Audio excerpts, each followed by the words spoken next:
It's not awful. We'll do a short recap. So, last session you guys got pulled into this random mist, kind of wandered around, lost for a little bit, all your stuff got taken away. You ended up meeting these two younger individuals on the road. They told you that there was a monster in the basement and they needed help because their brother was upstairs.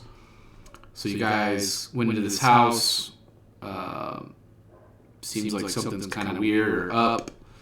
And on the third floor, old Thomas decided to go up and check out this really neat armor. And we ended off with him kind of getting blasted up at the top of the stairs. But you guys don't know that. You guys do hear like the clinking of like metal and kind of like a dull like thud from upstairs. Well, we saw him go upstairs too, right? You did, yeah. You did see him go upstairs. Yeah, I think a couple of us were at the. I'm on the first floor. Yeah, I'm at the staircase just below Thomas. As am I? So I don't see anybody on the first floor. I was on the stairs to the first floor, so maybe I was kind of in between. I see two people on the second floor. I'm on the second floor for sure. Well, I thought everyone was on the second floor except for I was going back downstairs because I originally was going to go to the basement because I started thinking the third floor was a trap. So I thought we all talked about us going up the stairs. We were like, all right, well, let's go check out the third floor then. I agree. Well, we were going to discuss it, but we never did.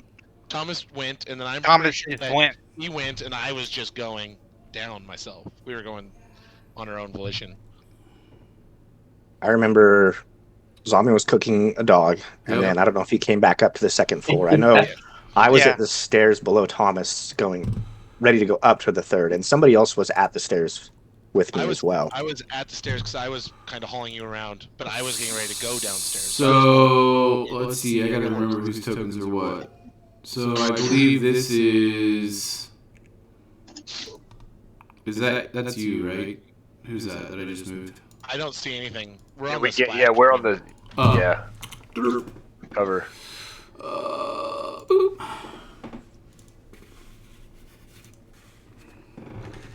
That's me. So you're downstairs. Yeah, I'm on the first floor, right?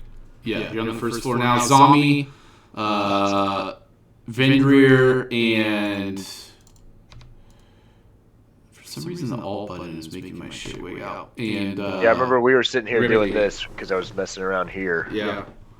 You guys are all on the second floor. So those of you on the second floor, you hear that like clinking of metal and a thump, kind of like come from upstairs.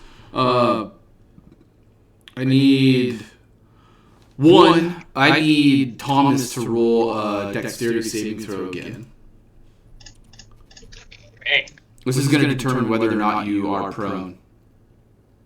Whether or not I'm dead. Shit.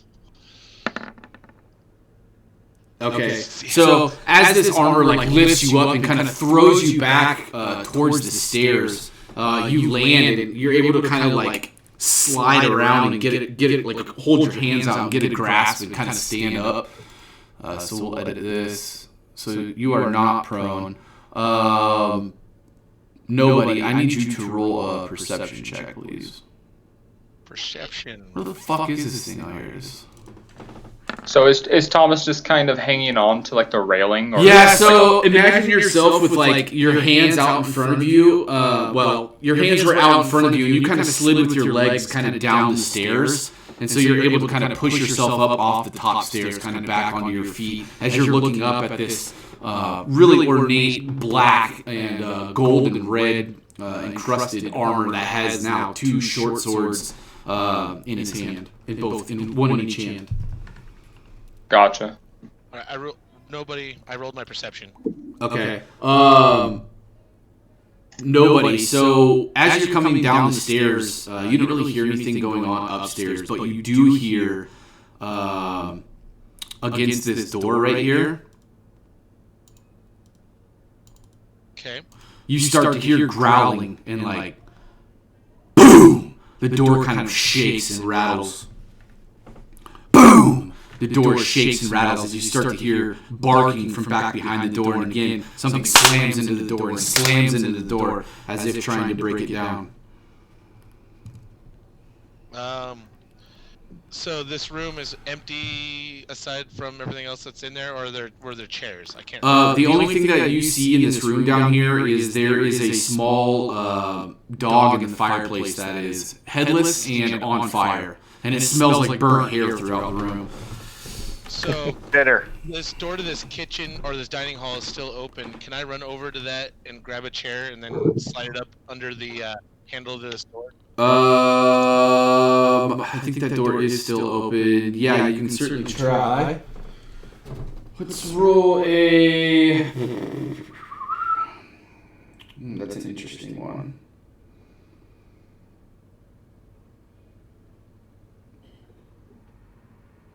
It's not performance. How about this? Roll a. If you're gonna run in there and grab a chair and try to wedge it up under that door, roll a strength check for me to see how well you're able to kind of cram that thing up under the doorknob. All right, strength ability or strength save? Ability, please. Very well. So you kind of hear bang. This door's banging, and you can hear like barking and growling and howling from back in the door. You quickly run to the room that had the nice dining setup. You grab one of those chairs and run back and cram it up under the doorknob as best you can as the pounding continues on the door. Okay, then I want to retreat up to the second floor. And as you do that, I need everybody to roll initiative. We're supposed to click our name first, right? Yes, preferably. Yeah, that should load it up into the turn order. There you go. Click our name where at? Sorry. Your token on the map. Oh, click your token, then do it. Yeah.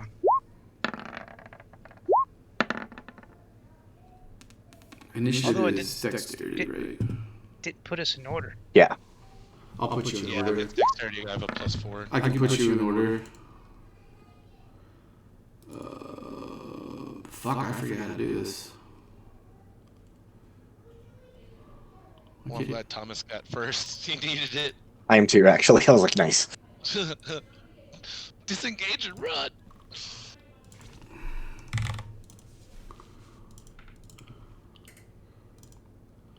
Nope, that's not right. Almost. I put it in ascending. It doesn't want to do it. There you go. Oh, it's in order.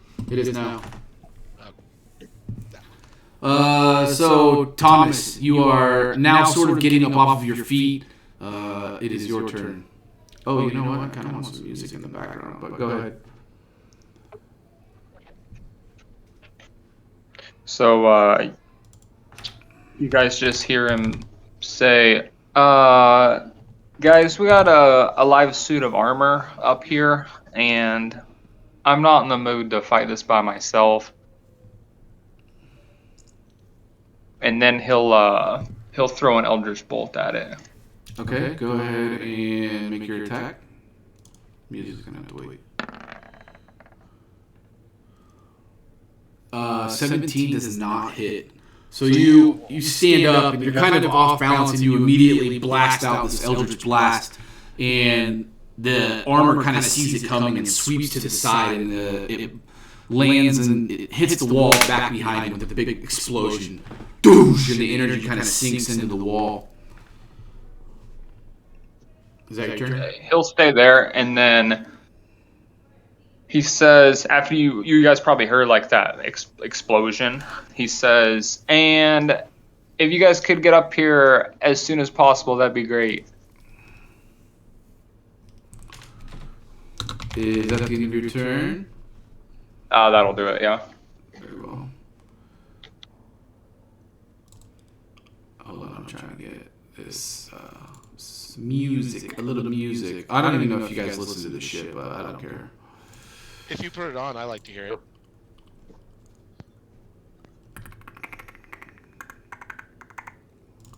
I see your message broken. I'll get to it in a second. Yep, no problem. I said that a while ago. It's okay. It was just it was a matter of fact thing.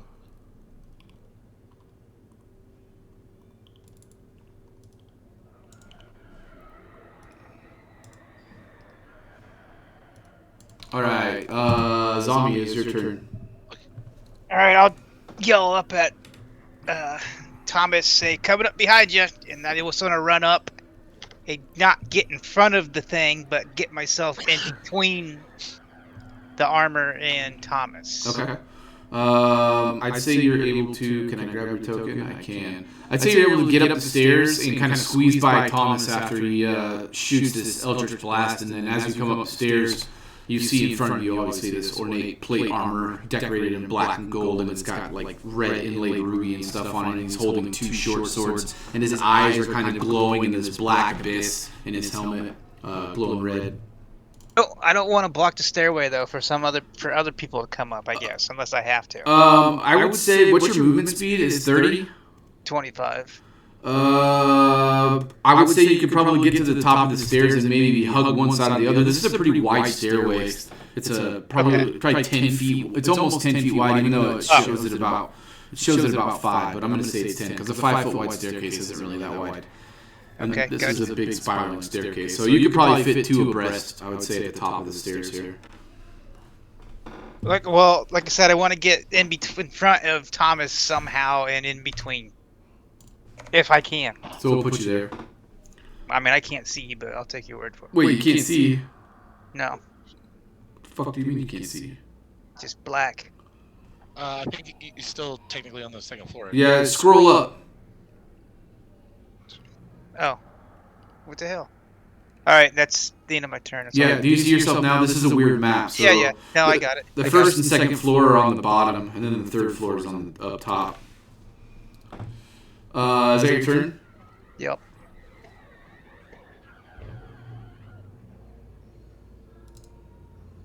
All right. Animated armor moves swiftly forward and is going to make 2 attacks on zombie. Oh, where am I at here? With one with each sword.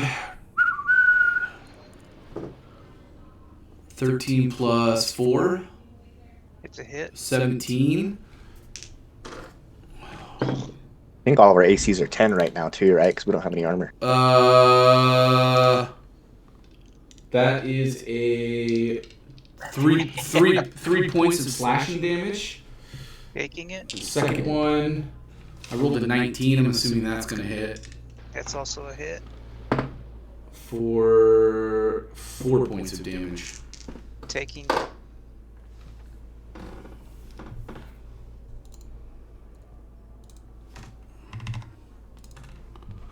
And we're gonna move him up right about here. Nobody. It is your turn. All right, I'm gonna run up the stairs to where I can see what's going on up there. Because you're at the bottom of the stairs, you started out at the bottom of the stairs. That was before we rolled initiative, right? That's true. Yeah, I'd say you could get probably right here back behind Thomas. And you can hug this staircase to the left or the right of him, too. I'd say you probably have a better view to his right of what's going on. He's not a big guy either. Okay. And I am pretty tall. So if I can get to there, I have a view of the armor as well. Yeah, I'd say you could probably get up to like this point right here, and you have a pretty good view of it. All right, and is he within 5 feet of Zami? Yeah, he's right up on zombie. All right, so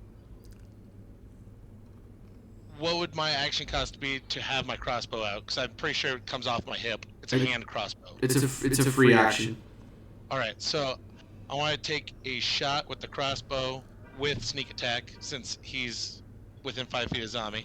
Okay. All right, so that's. Can you post sneak attack in the thing? Nice roll. Yes. Let me see if I have it on here. I might have to pull that off of my rogue thing.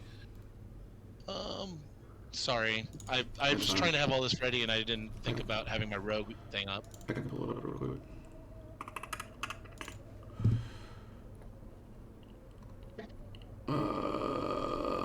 you do not have it filled out in here.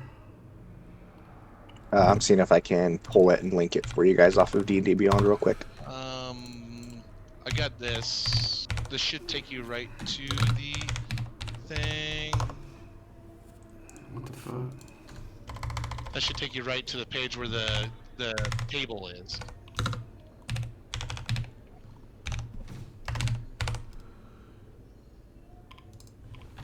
It for right now it allows me an extra 1d6 if they're with advantage or if they're within 5 feet of an enemy.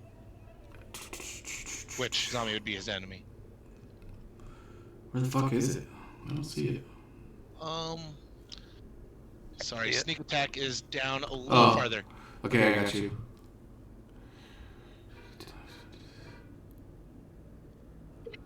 You have to have advantage on attack roll, sir. Or they have to be within 5 feet of an enemy. You do not need a... Oh, very well. So then, damage is... I take it to 24 hits? Sorry. Yes, 24 hits. Ugh. Nice. And then another 1d6. 9. There we go. Very well. And then, with my offhand, I want to pull one of those daggers that I had out, that I had gotten from the table, and chuck it at him. That would be considered an action. Bonus action with a finesse weapon. Did you say that was cunning action? No, it's the rogue with finesse weapons get a bonus action for a second attack with a one-handed, with daggers or short swords, or crossbows. I'm pretty sure. Okay, go ahead and roll an attack. Where's that dagger? Yeah, it's gonna miss. Yep, it goes over, it just clinks off of the armor, bing, and just bounces up into the air, and then the steak knife like lands point down into the floor. Alright, and now it's my turn.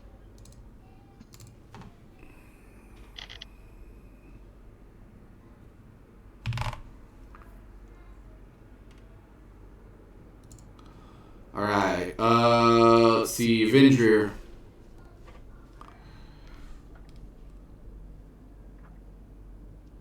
I'll just shout, I don't know what's happening up there. I can't help you. Maybe try bringing whatever's happening down here. And I'll load up my heavy crossbow and kind of approach the very base of the stairs. And that's all I got. Okay. The base of the first floor stairs? No, I'm on the second floor, like right by the staircase there. Oh, so you're talking about the base going up. Yeah, so I've got my little stick with fire on it, which isn't much, but I think it's probably enough to let me see Okay, very well. to the bottom of the staircase there. Cool. And then actually what I will do is, it's not going to help. I'm just going to hold my action. Okay. Yeah, that's all I got. Very well.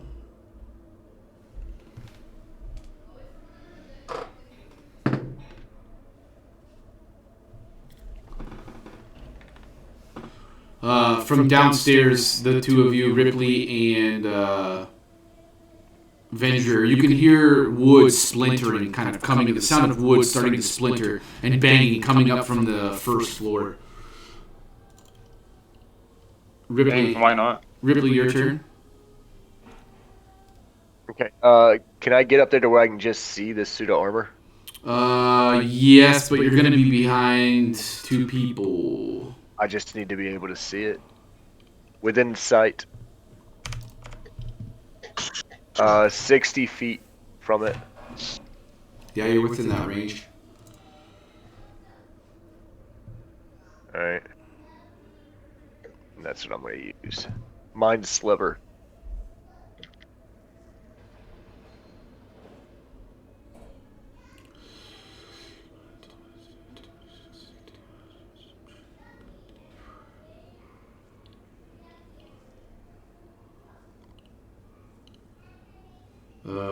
So it has to succeed on what's your spell save? 14. Rolled a intelligence. Oh.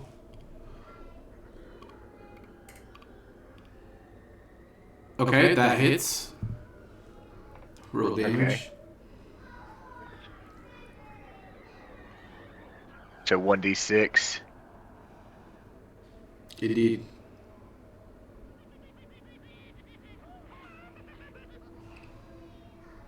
That was some creepy ass Creepy, laughing going on yep. back there, dude. I heard that too. All right, so 3. All right, so you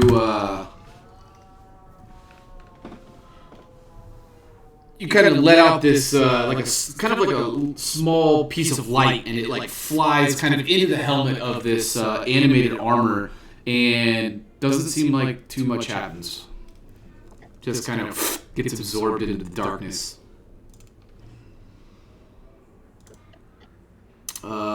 Thomas, we are back to you.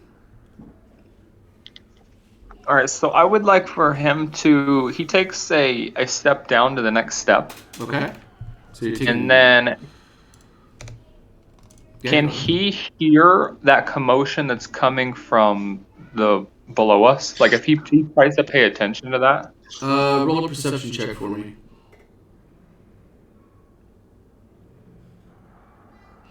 There's kind of a lot going on around you, so it's probably rather loud. I would say you could probably hear some dull thudding coming from down the stairs, but not necessarily the sound of wood splintering. Got it. If that's the case, for his line of sight, now that he's taken a step back, does he have good sight on this armor? Or I guess how tall is this armor too? Because zombie's not very tall, right? Zombie's not very tall. Zombie probably comes up to like a little past, like up to the guy's mid thigh, or the armor's mid thigh. It's a pretty big suit of armor. Yeah, it's a pretty big suit of armor. But you do have visual of it from even though you're taking a step back. All right, so he'll kind of put his hands together.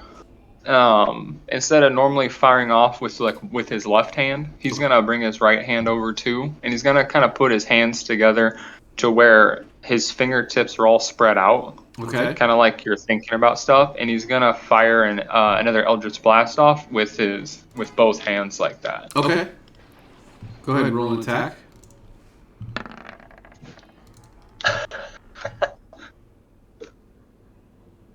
So you let out this Eldritch Blast, and it like kind of flies right over the top of the zombie's head. And you can kind of see it sizzle. The top of his hair is purple, and the animated armor takes both of his swords and from his each shoulder as his arms crossed and pulling downwards, and just obliterates the energy from the Eldritch Blast in front of him. Zombie, you kind of see like this bright flash of purple in front of you as the animated armor thwarts this Eldritch Blast.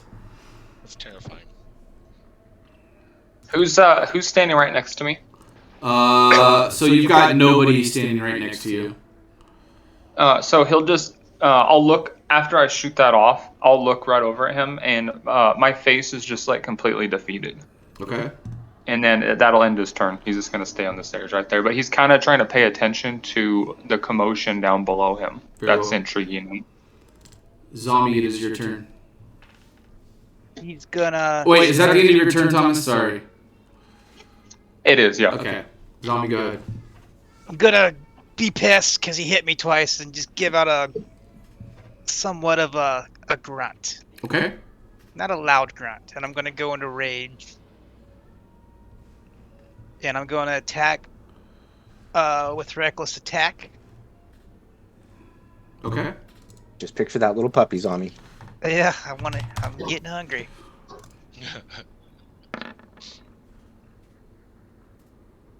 That hits. Okay. And I'm assuming the second one is your damage? No, I roll advantage with reckless attack. Very well. Okay, so that's a hit. And you have advantage on me on damage rolls. Okay. Or whatever, not damage. Attack rolls. rolls. Very well. So that's 8 plus 2 because I'm in rage. I forgot to put plus 2 on it. Okay. So 10. So you kind of let out this grunt, and with this pretty sweet ornate longsword, you kind of two-hand it, grabbing onto the windmill hilt and slash it across the front of this animated armor, and it just leaves this like deep scratch kind of across the chest, and one of his shoulder pauldrons like kind of pops, and like it's kind of flopping around a little bit. And that's the end of my turn. Very well. So the animated armor from your blow kind of takes a step back, and then you see his eyes kind of light up and glow a little bit more red. He's gonna make his first attack on you as he's gonna rush forward at you. Rolls a 1, and his second attack. Well, don't forget you have advantage on me. Oh shit! I'll roll the second roll with advantage then. Does not hit. So he kind of comes right up on you, and because you're so short, he's got an issue with it. But you can tell that he's trying to push you up against the rail and maybe up over the top of it. Oh, okay. All right, give me 1 second here.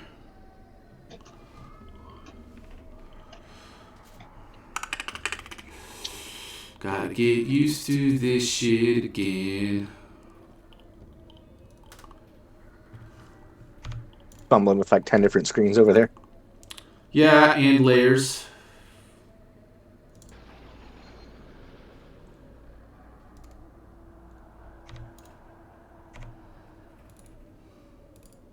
And for some reason, my roll 20 every time I use my alt is doing weird shit.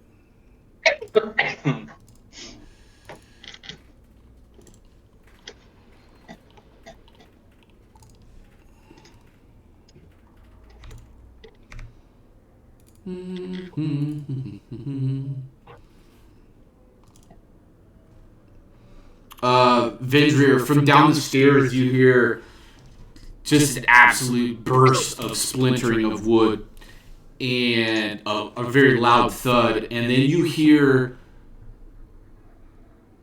something coming up the stairs very quickly, grunting, barking. Dang, that same dog that saw me cook.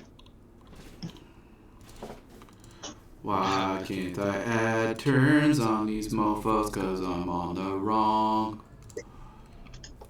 There we go. Add turn. They roll a. And, let me see that. Dexterity. Oh, they do indeed.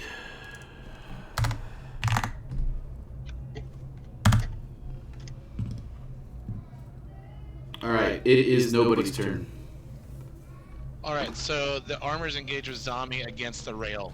Yeah, so he's kind of got Zami, doesn't have a hold of him, but he's right up in front of him, and he's kind of trying to get Zami's back positioned up against the rail. You notice from his last attack that he didn't use his swords. He was trying to kind of reach down and pick Zami up as if he was trying to throw him up over the rail down into the very first floor.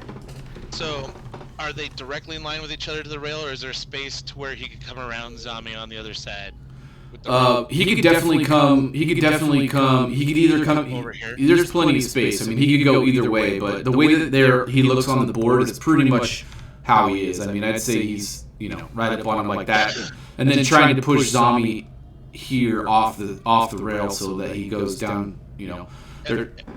This hole right here goes all the way down to the first floor. I don't know. So the back wall right here is about 10 feet away from me at the moment? Yes. I'd say a little farther, probably 15. 15, okay. And then but 10 feet back to the rail from there? Yep. Okay.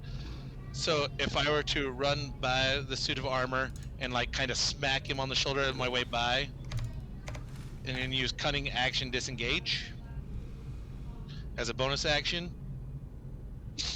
If you moved by him, you would provoke an attack of opportunity as you moved by him. Even with the disengage? Yeah, because your disengage would come after the fact. Okay. So as you move by him, you would provoke an attack of opportunity, and then you could disengage after that.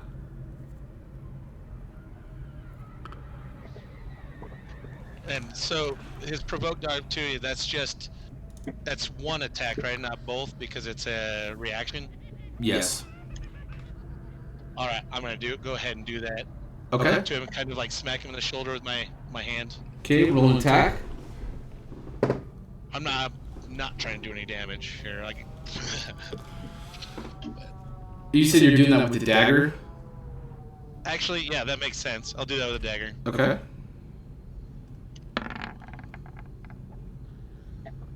That hits. All right. And then since he's engaged a zombie, I will do this with sneak attack, I guess, as well. 2, and then a 1d6. So that's 12.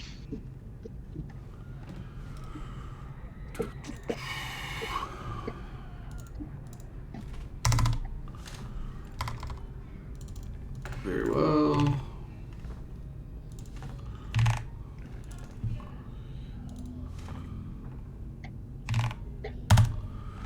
All right, so you kind of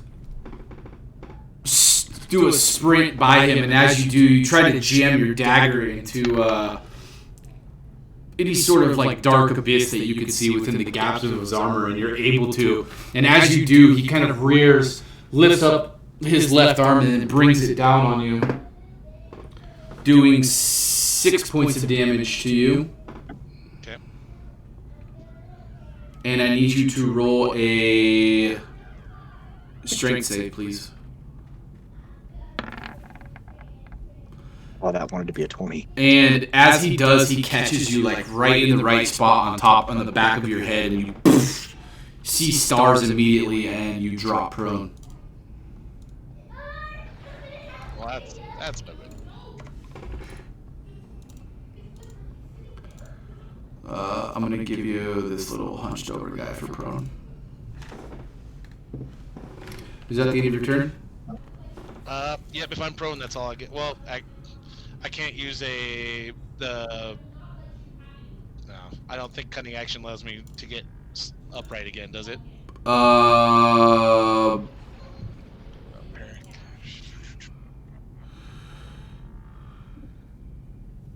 Dash, disengage, and hide. No, it does not. So, can I attack from prone as a bonus action With disadvantage.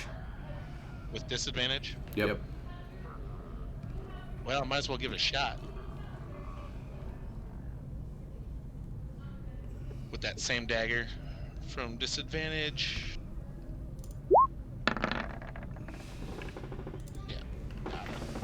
Does not hit.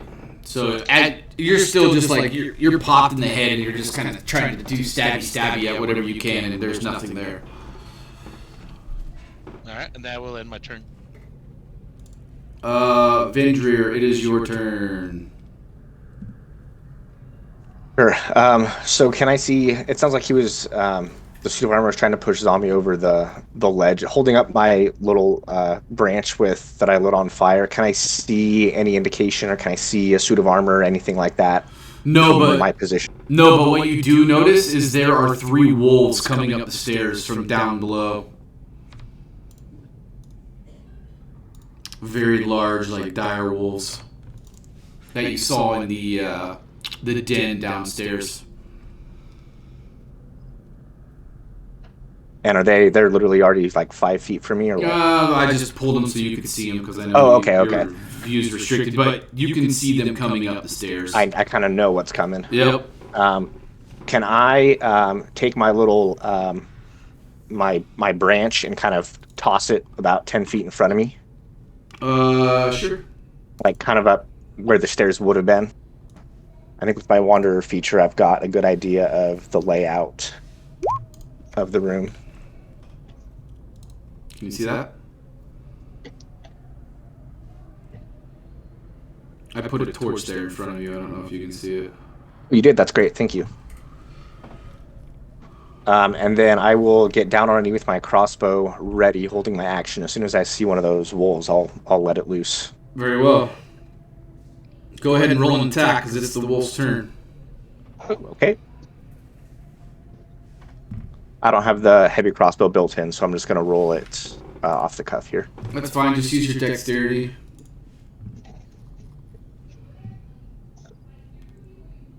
This is where I found it easy. If you can like search and you just drop it in. That's what I did for my light crossbow. Maybe +7 to that. Ooh. Which So is 16. 16. That hits. Go ahead and roll All damage. right. And that's 1d10 Plus your dex. plus my dex.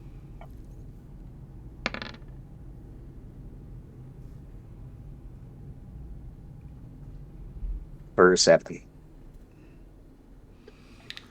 All right, so you kind of kneel down and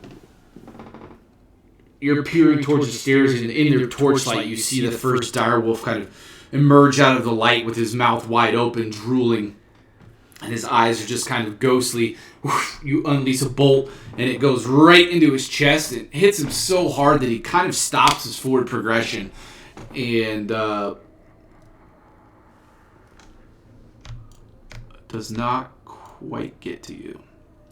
But you also see behind him 2 other wolves running up behind him. They are going to... Did it die? No.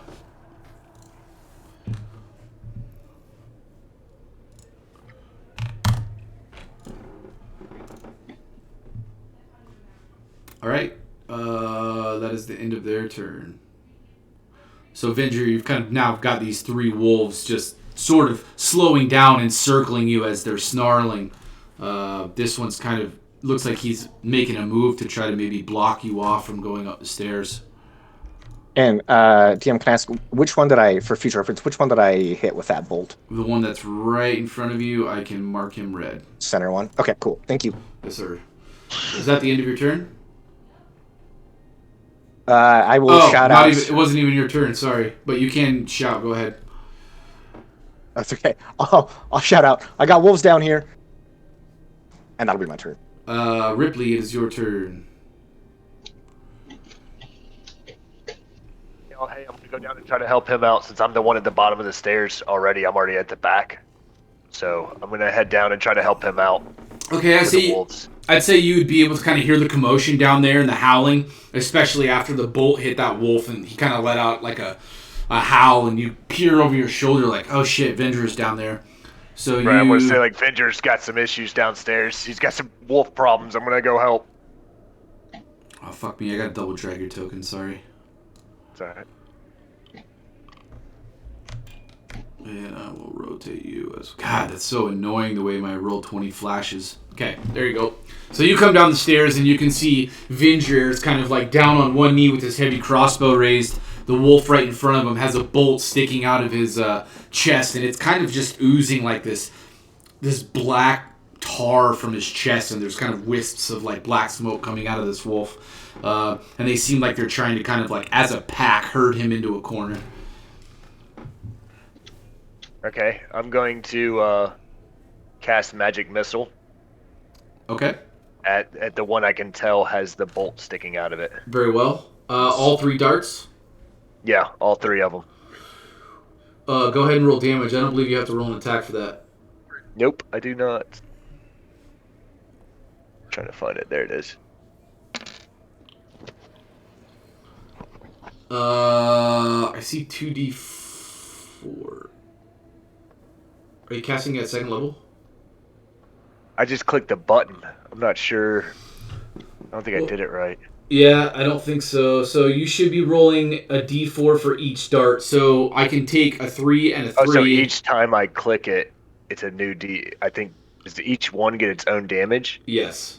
I think that's what it was. Yeah, so I have to click it 3 times. Well, I thought it would do it. No. It would just roll it 3 times. Technically, you should have just rolled 3. I can't tell what this is doing. He rolled with on the screen, though, it just has...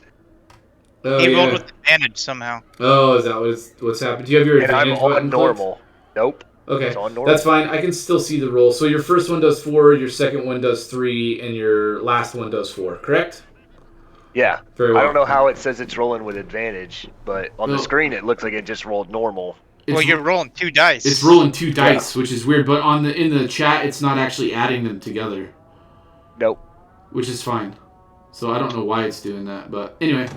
So you come down the stairs, you see this big direwolf with a bolt in his chest, and you 3 magic missiles, and they kind of go out and then come back together with force.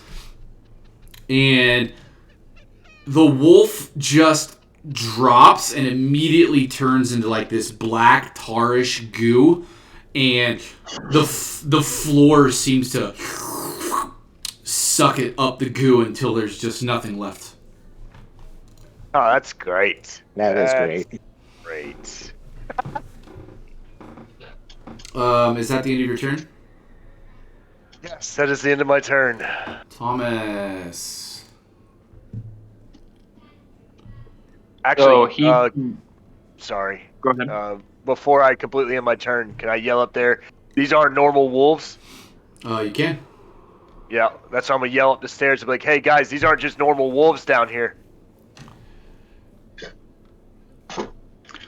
And So I hear the shouting from down below, and I kind of do this thing where I look back and forth quick. I'm kind of up against the wall at this point, and I look over at this armor, and then I like snap my head back down the stairs, and I kind of look back and forth, and I choose to run downstairs towards the wolves until I can see one, and then like as soon as I get one in my sight, I want to put my hand out and do the classic Eldritch Blast. Okie dokie, go ahead and roll attack. Oh man. Unfortunately, that misses. So you kind of see this first wolf, and over the top of Ripley's shoulder, you put your hands out in front of you, kind of thinking about your decision, whether or not you should have stayed upstairs or stayed downstairs, and whoosh! Eldritch Blast comes out, and it actually slams into the armor back behind the wolf here in the wall and just kind of disintegrates through it. Dang. Is that the end of your turn?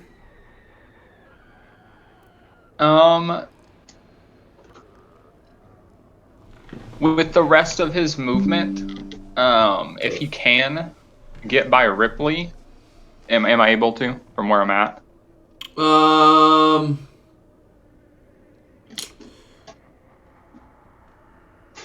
Yeah, I'd say yes. I'm trying to decide if that's going to... If you're just going to stand right next to Ripley, I'd say you can definitely get like right here without provoking an attack of opportunity. Because that wolf is right there in front of you. I was thinking the other side, wedging in between, like going on the other side of Ripley and going right here by this armor. Oh, one sec, I don't have this. Like right here. That would depend on Ripley if he wanted to let you by. I letting anybody by. You are or you aren't? I'm just trying to fight. Yes, I am. Okay. We're just trying to fight. So you kind of... Maybe like hop the railing right there. Here? And then kind of go right in there. Okay. That would be your movement, sir. Or you want to be right up close? Oh, I'm sorry. And that's my turn. He's just gonna Very well. hunker down there. Zombie, it is your turn, sir. Can I swipe at his legs with my attack? Try to knock him down? You can, yes. Go ahead. Just do a normal attack? Yeah. I'm gonna go reckless again Okay. and see if this works. It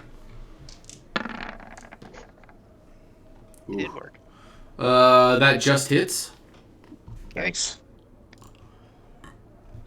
Let me roll a strength save for old boy here.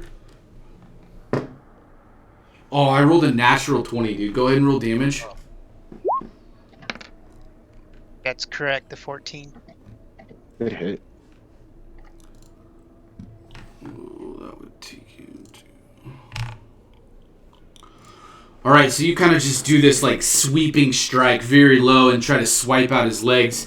And what happens is your longsword basically, just like butter, whoosh, right through one of his plated armor legs, and it just kind of falls off to the floor in front of you. And as you continue to swipe, your blade just stops on his second leg, and you see this like black wisping and dripping tar out of his missing leg, but he's still standing just fine. Okay, last end of my attack. All right, animated armor is going to make 2 attacks on Zombie. They are going to be grappling attacks. He's going to try to lift you over the rail. Okay. I rolled a You 1. got advantage. Don't forget you got advantage. Oh, I missed it on my first one, so I'll roll it on my second one.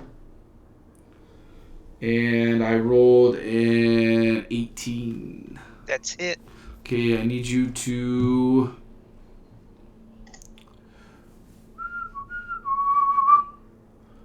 roll a dexterity...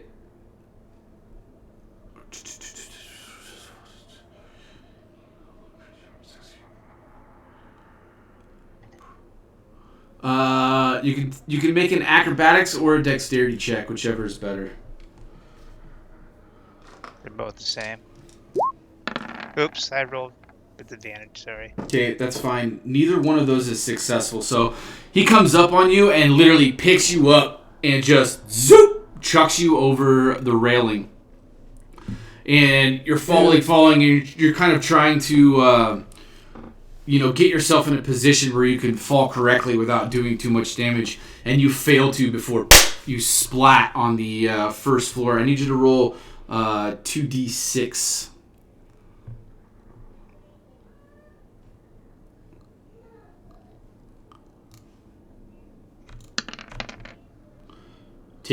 Taking 8 points of damage, and you are now prone. Okay, taking it.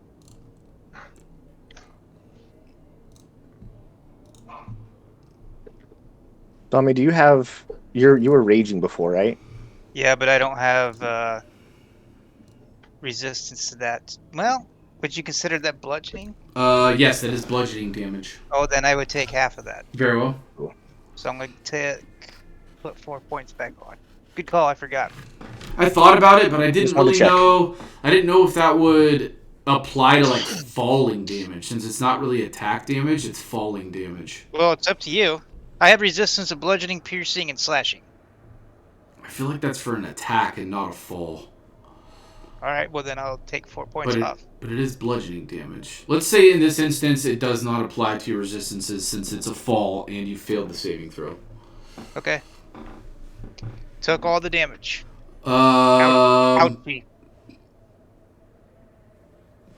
Nobody. You can see after this thing kind of lifts Zombie and throws him up over the rail, and you see Zombie just disappear from your view.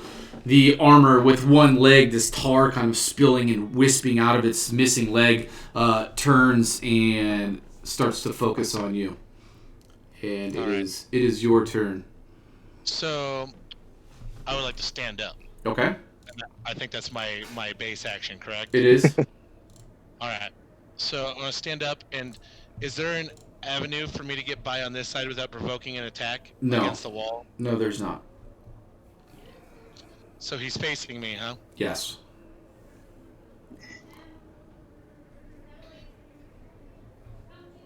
And I think the standing... I don't know what you said. I think the standing is half your movement. I don't know if it's your action or... I think it's half. I think it's half your movement. I agree. I agree. I think it is half your movement. All right. So if I stood and that's half my movement, I'm going to have daggers in both hands. Let the crossbow go to my side. Well, I did when I dove at him anyway. Have daggers in both hands, and I'm going to run and jump into him and make an attack with both. One as a normal action, one as a bonus action. Okay, go ahead. Alright, so first is the normal action. That misses.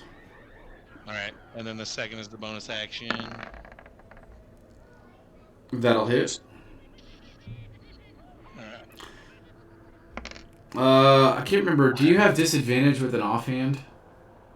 Nope. It's just a second attack. I might not get my you don't get a bonus to your damage. Yeah, correct. So it's just a 1. Sorry, it's a 1. Very well. So you're jumping up in the air at this guy? Yeah. Yes. Okay, go ahead and roll an acrobatics check for me. will do. All right, so I say you're able to kind of stand up and you take a couple of steps towards him, leap up into the air, and you're able to kind of get one of your feet, kind of like on one of his hips, and you bring this dagger down, and it just like scrapes down the back of his armor. Is that the end of your turn? That's the end of my turn. Vendrir. Yeah. So these wolves positioning here, I'm trying to understand our blocks here. Are they both 5 feet from me? Is that what I'm seeing? Yeah, they're pretty much right up on you.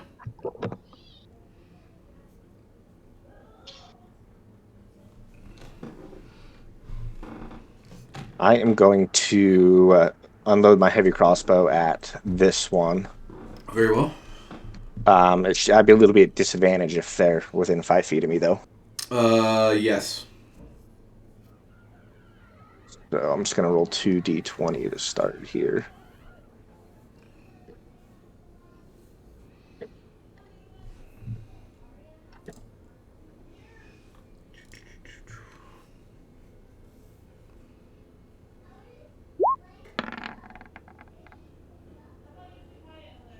You take the taking the lowest yeah, roll, so, right? Yeah. So that yeah, misses. lowest, so 5 plus 7.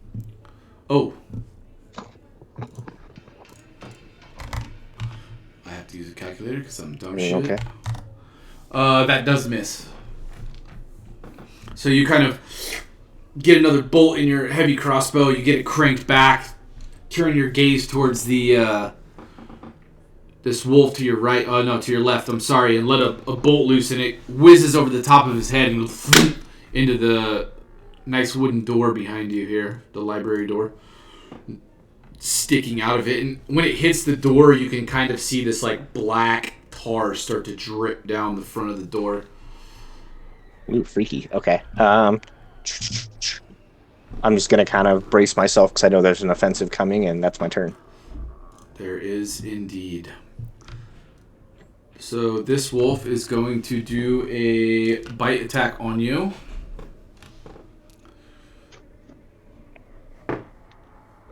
That is 17 plus 4. I'm pretty sure that hits. Yep. And you take 2, 5, 7 damage from him.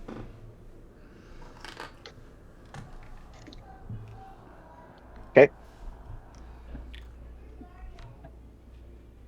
This wolf is also going to make an attack on you.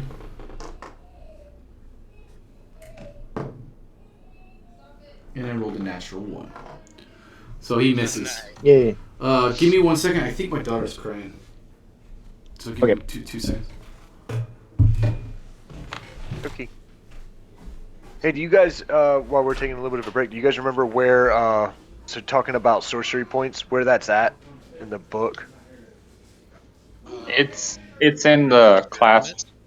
I think it's in the class section. Under sorcery? I have my- yeah, I'm trying to I have remember my how to book use right it. here. Oh, here it is. I have it right in front of me. I have the book open. I'm going through it. And see where I see it talks about sorcery points, and that I'm trying to remember. I don't remember how to use the sorcery points, but Let's see. So are you seeing that you have gain 2 more as sorcery you reach points? higher. I think you get them at level 2. So Alright. font of magic. I'm back.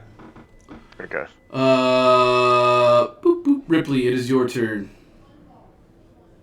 Okay, I'm going to target this one Okay, go ahead. closest to me, and I'm gonna use firebolt. Yeah, can you post that real quick and then go ahead? Yep.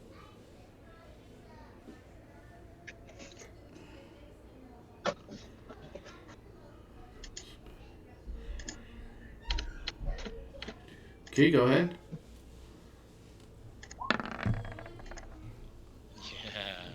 Yeah. That hits. Okay, and then what is it? 1d10. Yes, sir.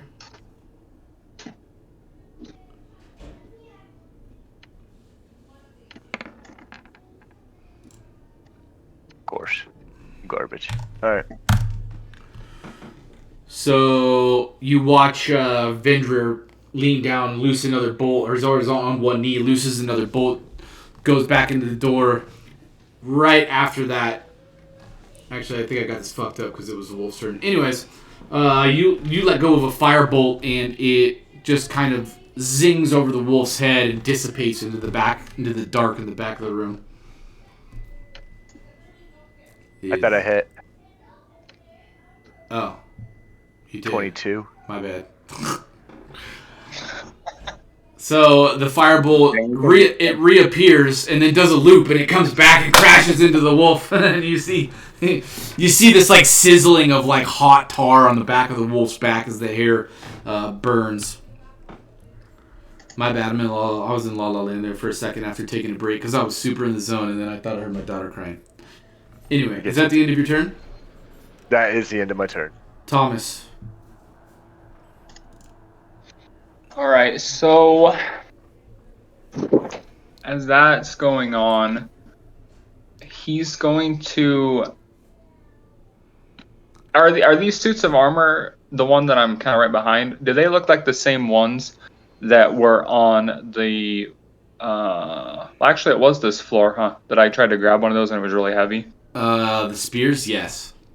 Okay, so he like quickly looks up at that and then he thinks no, and then he kind of gets the idea. He's gonna try to pull, and let me know if he can do this or not. But he wants to.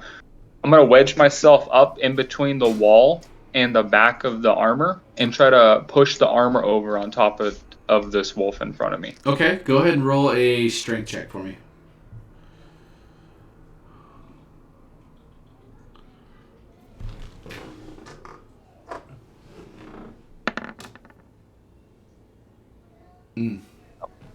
It's I'm helping him so you kind of like wedge yourself in there and try to like get a couple of different ways. Can I get my feet in here? Can I get my? And you kind of get this weird position back there. You just look awkward, and the armor's not moving.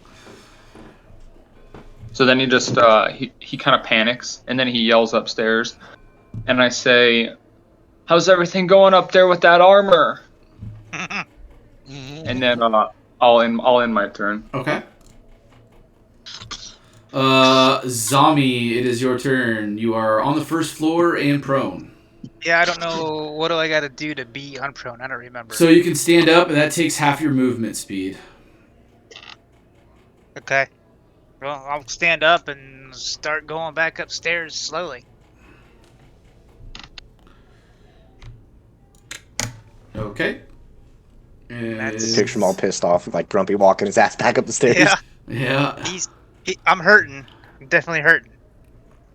All right. Nobody. Animated armor is... So you're kind of like right in front of him now since you kind of did a little step jump up on him. I was gonna say, am I perched on him still, or am I? No, you're just kind of down right in front of him after your attack, and he is going to make 2 attacks on you. Yes, sir.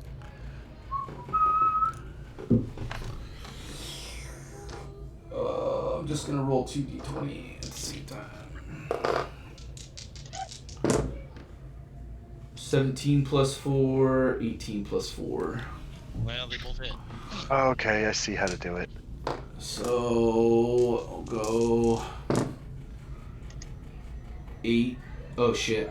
8 and 8. 16 points of damage. Well, I am down.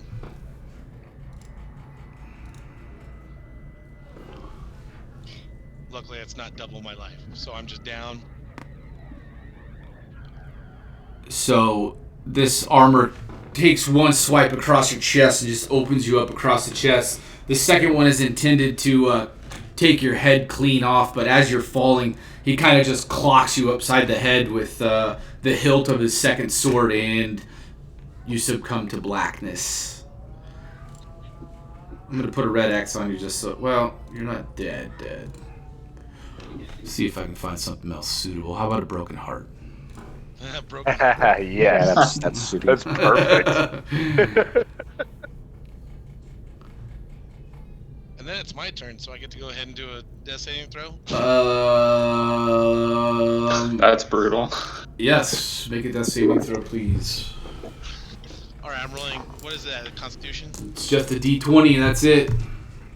Just Yep. Got to roll above a 10. You did Fuck. not, so that is There's one one. fail. No.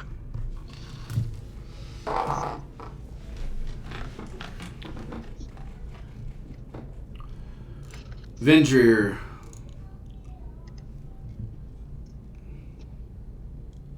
Yeah, I'm gonna pull out 2 of the kitchen knives that I got earlier. Are we using those as daggers? Is that what we're doing? Yeah, pretty much. And that one that was actually, let's go for this one right here that had the firebolt hit him. I'm gonna make a stabbing attack on that guy. On which one? The one to my right. This one. Very well. Go ahead.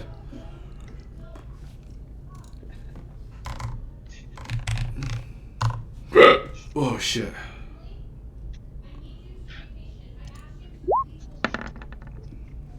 Oh no. Terrible. That will miss, sir. So you kind of like try to put your crossbow away and take a stabby stab at a wolf in front of you, and the wolf just kind of does a little hop, skip, and a jump back, and you miss. I will action surge, attack him again. Okay.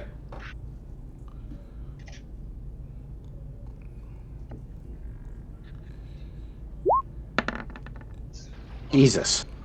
That also misses. I am sorry. That's okay. And then with my bonus action, I will use my second wind to regain 1d10 plus my fighter level and hit points. Say that one more time. I'm sorry. I can link it for you. It is my second wind.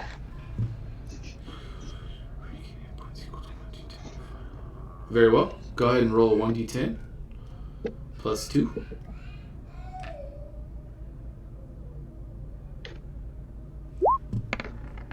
Nice. Oh, nice. So, okay. And I'll kind of curse and mumble under my breath a little bit, and that'll end my turn. Okay. We are going to... This wolf is going to attack you.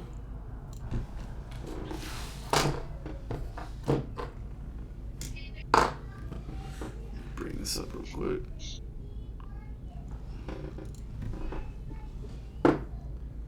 That is a 14. Technically hits, because we don't have armor, right? So our AC is just 10. Truth. For 3 points of damage. Okay. And the second one is going to reshift his focus on the person that hit him, which would be Ripley. Going to make an attack on Ripley. And that is a 9. That is not a hit. Nice. Wait, were you adding your dex? Talking to me? To Dylan's character. Sorry, this is out of game, but you add your dex always to your AC. Truth. Yeah, if it's... Oh, but we don't have armor. Still add your dex, though. I'm pretty sure. Yeah, like most characters who are unarmored, that's their main thing that they. So They in that go case, off my of- armor would be 13. Yeah. Rolled a 14, so right. Yeah, so it Yeah. still would have hit. Still hits. But keep Thank that you, in Weston. mind. That's important. Yeah, I think that's correct. Yeah. I'll double check it, but I'm pretty sure he is I right. think he's right. I think he's right, too, now that he says it. Doesn't it automatically calculate your armor class right there on the sheet? Without armor or a shield, your character's AC equals 10 plus his or her dex modifier. Yeah, and you would have to add your AC. You manually put in your armor Yeah. when you do that, so it doesn't necessarily calculate it. But Ripley. It's your turn. Do it. All right, I'm gonna cast magic missile again. Very well. Make sure you're keeping track of your spell slots. I am. You can Oh. see if you want, you can see it on my sheet. I actually count down, and we'll be talking about it. I have a bonus action that'll happen after I do this. It's Very going to well. change that number in a second, anyways. All right, so yeah, I'm gonna cast. Do you need me to post it again? Nope, I'm familiar with it. Are you casting all 3 missiles Do at it. one target? I'm gonna cast 2 at the one that's attacking me, Okay. and then I'm gonna take 1 and cast it at that one there. Did I roll so the the first wolf? 2 will be with it for this guy, Okay. Yep. and then the other one will go there. Very well. And then what is it? Did it roll better that time? Yes, it did. Yeah, all right. I went and changed some settings. So I had it automatically set for rolling for damage, but I'm rolling damage, so it's rolling two. It was being weird. Gotcha. So 5 for your first one. Nice. Nice rolls. Nice. 5 for your second one. So you see the wolf in front of you. Missile. Both make an impact, and as they do, the wolf just immediately disintegrates into this like gooey tar puddle, and you see the floor just kind of absorb it and suck the wolf in as it disappears. Is that the end of your turn? Oh, Nice. bonus action. I'm going to spend my sorcery points, Okay. and I'm going to Regain a give spell myself slot, yeah. yeah 2 more. So I'll have 2 more spells because that was my 3rd time. So I would have had no more spells after that. Okay. Now I have 2 more. And you But I have spend no sorcery points. you spend 1 point per spell slot, correct? Right. That's what I was just reading. Very well. Okay. I could be wrong. If anybody else knows better, so you I can think- transform unexpected sorcery points into 1 spell slot as a bonus action on your turn. The creating spell slots table shows the cost of creating a spell slot of a given level. So I guess my only question would be Oh if no! So I used 2 sorcery points. I used 2 sorcery points, and I only got 1 spell slot back. okay. That makes sense. Oh, my other question was, I don't know if you can spend them both to get 2 points back, or if you just have to spend 1 to get 1 back. Does that make sense? Oh right. But okay, Right. Yeah, I get that. very well. Yeah, the chart I see says sorcery point cost for 2 points. He gets 1 Yeah. first level spell or Perfect. something like that. It looks like. Perfect. Sounds good. Is that the end of your And turn, then sir? that'll end my turn. Very well, Thomas. So we just have this one wolf in this room we're in right now, right? Yes, sir. All right. So he's not gonna play games with the safe, or I'm sorry, with the armor anymore, and he's just gonna shoot a Eldritch Blast right at that thing. Okay, go ahead. He's kind of feeling wary though. Like that's how I feel right now. That is a Yay. successful Eldritch Blast, sir. So I don't know why I rolled twice. I'll have to set that up. Man, I had it set for my damage, but it's not working. So nice.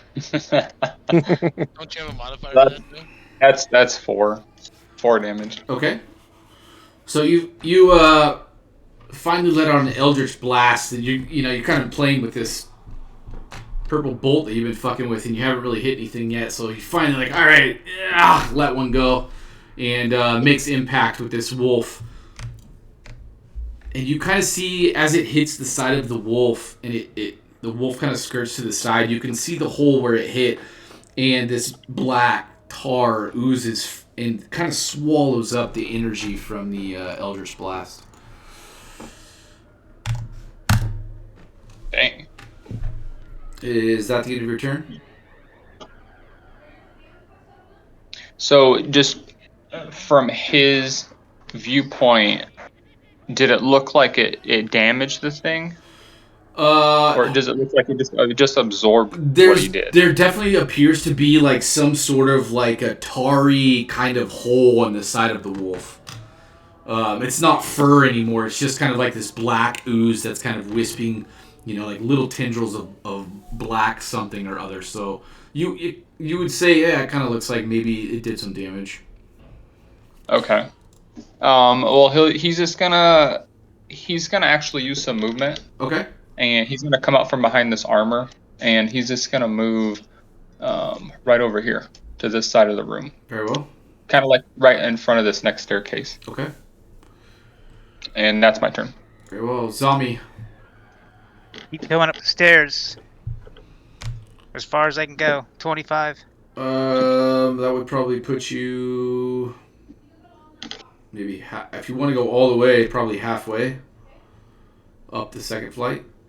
Yeah, as far as I can go. Okay. And that's the end of my turn. Very well. The animated armor is going to take his sword and try to thrust it through the chest of nobody. Great. What a dickhead. Hate this guy. And I rolled a natural 20. And I don't know what that means. I need to look it up because I don't think that's good. He already failed the death save. I know. I think I have to. That would be 2 failures unless I succeed. Then it'd be 1 failure, and I still get a failure for it automatic. I believe. I gotta look up what a crit does. Sorry. I think you're in big trouble, if I remember might right. be like double dead. You might be fucked. I might be double dead. Yeah. If I'm remembering right, I think that's 2 failures automatically. I'm looking So I at it thought I right get now. to roll against the failure still. And it'd be 1 if I. If you take any damage while you have 0 hit points, you suffer a death saving throw fail. If the damage is from a critical, you suffer 2 fails instead. Well, yeah, that'd be all 3 then. I am sorry, sir. You have faded into the abyss. So, in your mind, you sort of feel this pressure in your back and through your chest, but because you're knocked unconscious, you can't let out a scream. As your unconscious just floats up and out of your body, you can kind of see this animated armor with his sword thrust through your back.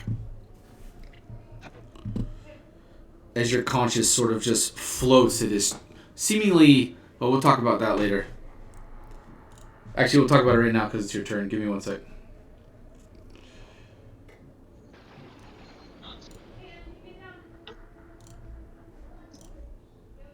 Hello. Hello. All right, so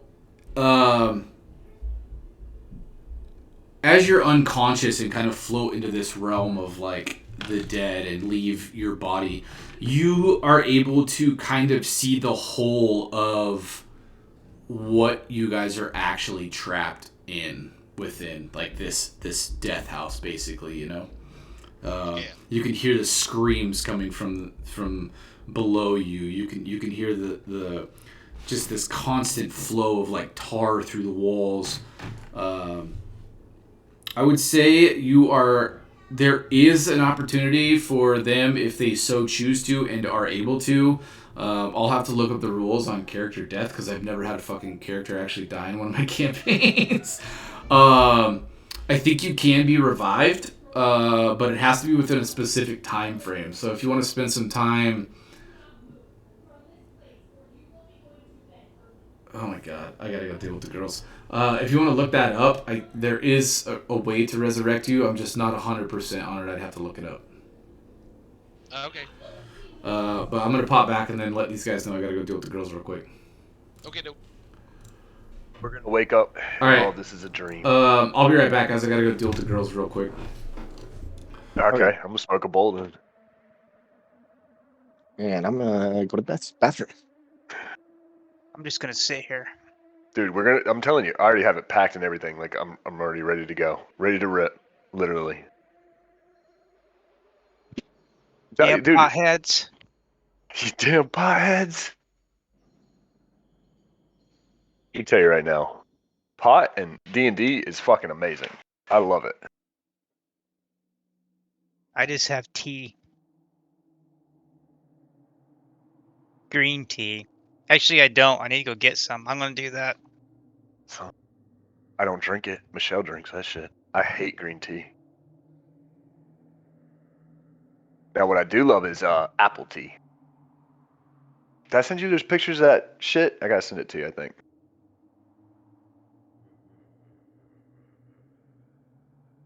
That tea you were asking me about, the brand I drank.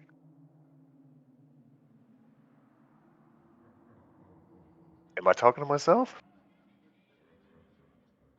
Hello? Mmm. Can you not hear me, Sean? I just got back. I went and got some tea. Oh, I thought you said you were drinking tea. No, I said I didn't have any. I need to go get some. Yeah. Because I went to drink some and I didn't have any. I'm making myself some more right now as well. Green tea's gross. Green I'm doing tea, like a chai tea. Chai tea's yummy. That's what I usually drink. I'm not the biggest fan of chai tea. I like So- apple tea. It says Turkish tea. That's just delicious. I like apples, cinnamon, apple spice, whatever tea. I just found out that I'm allergic to almond milk, so I can't drink that anymore. Oh, shitty.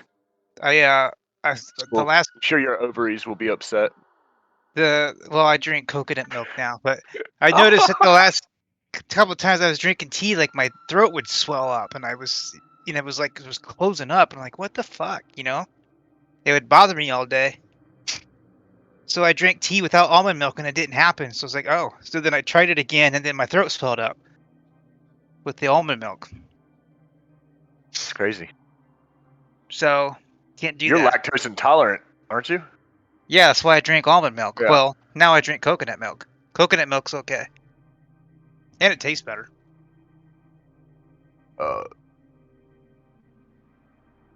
Have you tried? What is this shit Michelle has us drinking? It's not almond milk. Well, there's soy milk, oat milk, Oat milk. oat milk rather. No, I haven't Oat- tried oat milk. Oat milk's really good. So that's what we put in our tea is oat milk creamy. Is this creamy oat milk? That's actually really good in the tea. I might try that. I don't know. I've seen it at the store, I think. Isn't it expensive though? Little bit. Because I think this coconut milk was like, it's not. It's just like a quarter. Coconut, I want to say it's coconut like milk three. can get you real fat though, can it? Isn't that shit real fatty or something? No, I don't. It's not like the real shit. It's like the soy coconut milk. Gotcha. No, yeah, the real coconut milk. Yeah, that's really fatty. It's like super fatty. Yeah, it is. Like But that'd it's be really- bad for your cholesterol. It's really good though. Tastes real It good is. if you like coconut.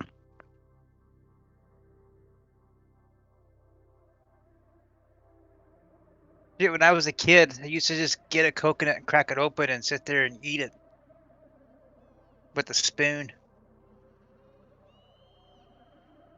All right, I am back.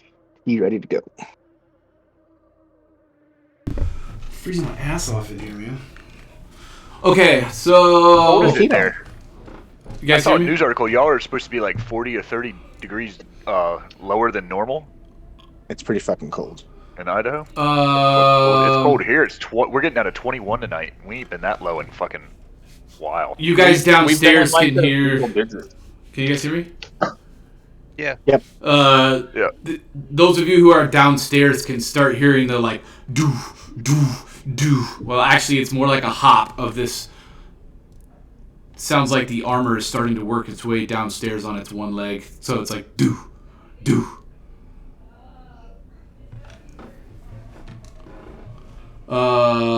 Nobody. You're dead. Vendrier, it is your turn. Jeez, okay. Doesn't look like armor that I hear coming down the stairs is within my vision yet. Negative. I've still got Wolf on me, so we are going to try and stabby with the left-hand dagger. Very well.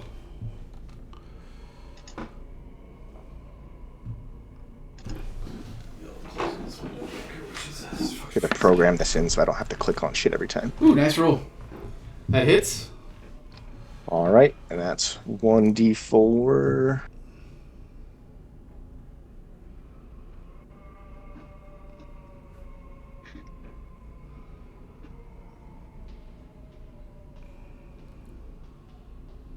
Going the wrong way here. Sorry, give me a sec.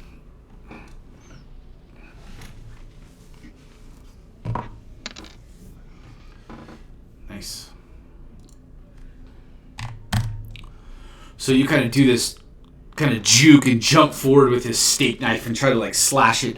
And you cut open from the top of the wolf's skull down through his ear. And his ear, as it kind of falls off to the side, it turns into this black goo and starts to drip off his face. And you're able to drag this steak knife all the way down to the tip of this wolf's nose. And it just kind of splits open. And as it does, it just kind of oozes this black foul odored tar.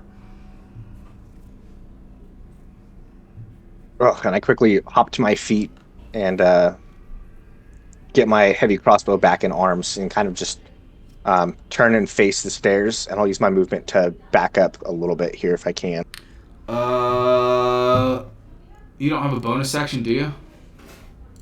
I mean, not this round. I could technically I have 2 daggers, but Because if you move, he's going to get an attack. If you move away from him, he's going to get an attack of opportunity. oh, Wolfie's still alive. In that case, I'll bonus action with my other dagger. Okay, good idea. Yes, Wolfie is still alive. Okay, sorry, I misunderstood.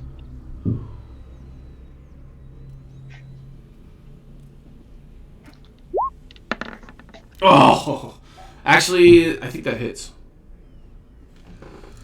It does indeed. That is a hit. Sweet. Dang. Hey, babe.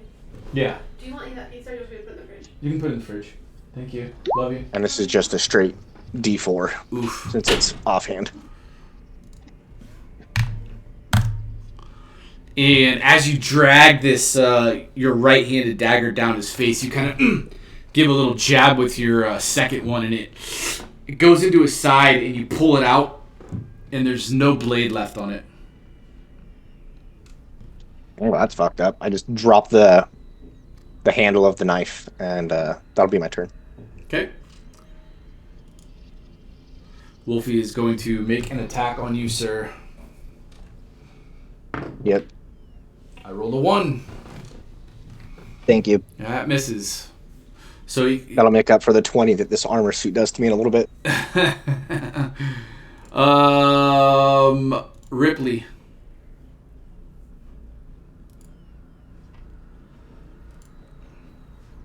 Go with.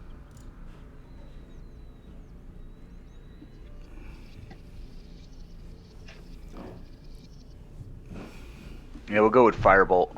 Very well. Go ahead and roll an attack. Oh, nice shot. That hits. And it is a D10. 10.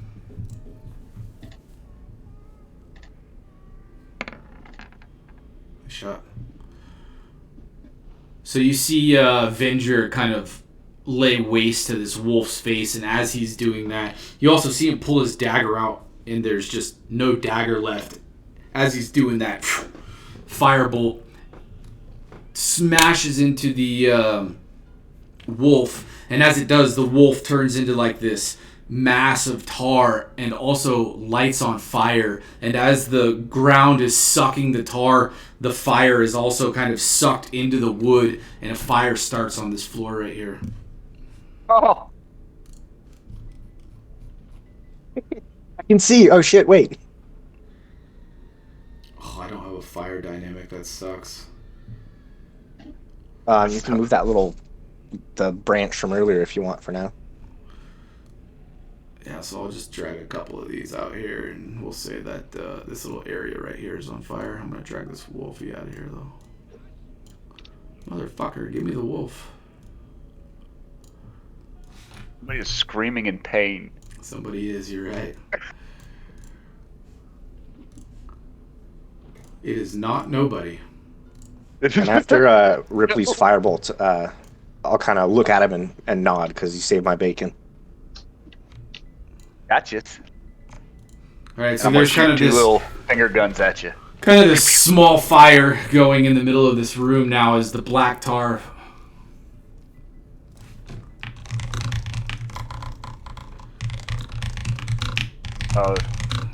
Can we tell how fast it's like growing?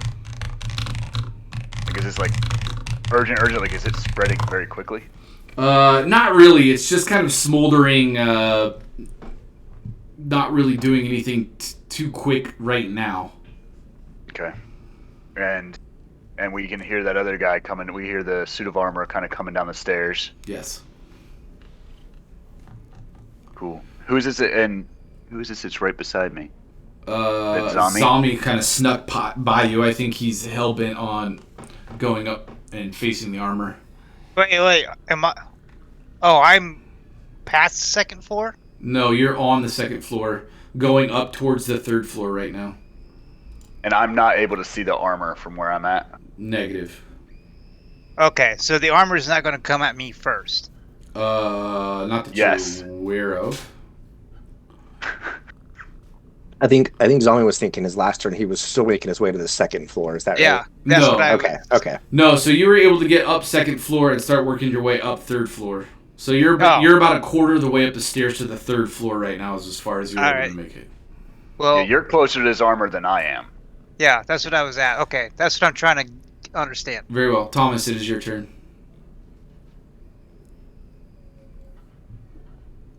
Can he? Well, Sorry, I'm just trying to think exactly what I want to do. So Zami is still down. Like I can see. Well, maybe I can't see. Well, yeah, I should be able to because I'm still on that floor. I can see that he's prone right there. He's not. He's not prone anymore. Sorry, I need to take that off. You kind of see him. He kind of whipped by you real quick and swung up the stairs with this, grunted, disgruntled, hellbent look on his face, marching up to the 3rd floor. Right. Okay. And we can hear that thing coming down for us, right? Yes. Boom. Okay. Boom. Okay, I had another question. Is this right here? Is this a window or a door? That's a door. Okay. Well, Thomas is going to move over to because this is the door, right? Hold on one second. Yeah.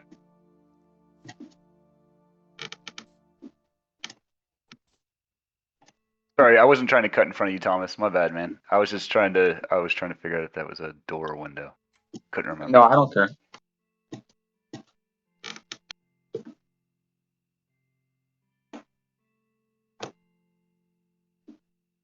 I forgot. If you take your full movements, do you still get an action after that? Yeah. You do, right? Yeah. Oh, Yeah. well, then I screwed up on my very first turn, but whatever. Because I moved my full speed and I didn't attack him. I should have attacked him. All right, I Were am you, back. Sorry, guys. Sorry, Oh, Bruce. you're right. It wasn't on me. I couldn't have attacked him, so never mind. I'm back. Sorry for the breaks. Kids going to bed. Okay. Yeah, I get it. I was just asking if the doors to the north are. Let me highlight them here. These are doors, right? Not windows. Yes. Okay. Well, seeing that fire, he's gonna see if he can't open that door up. I think. Didn't we clean all these rooms out already? Yeah. Okay. This is the one over here. That's where the bottom to the room, the double door down here to the bottom. That's the one that had the musical instruments playing themselves. And the dog. And the fucking Yeah. dog you killed. Oh, this was the library room. Yes, sir. Yes. Correct. Yep. Okay.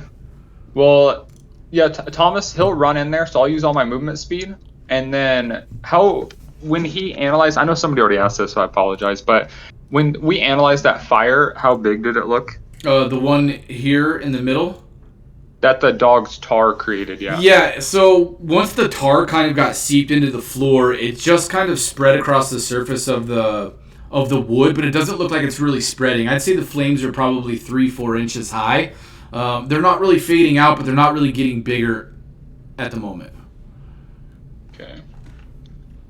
And I'd say they're probably in like a 4-foot by 2-foot area. Gotcha. I guess a direwolf's probably bigger than that, so maybe like a 5-foot by 3-foot area.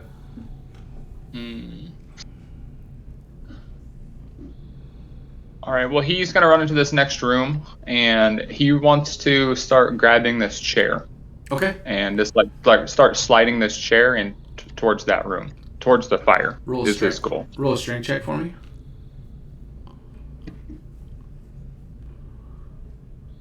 Dude, I think it's so cool. You went through the door, and now I can see into that room just slightly.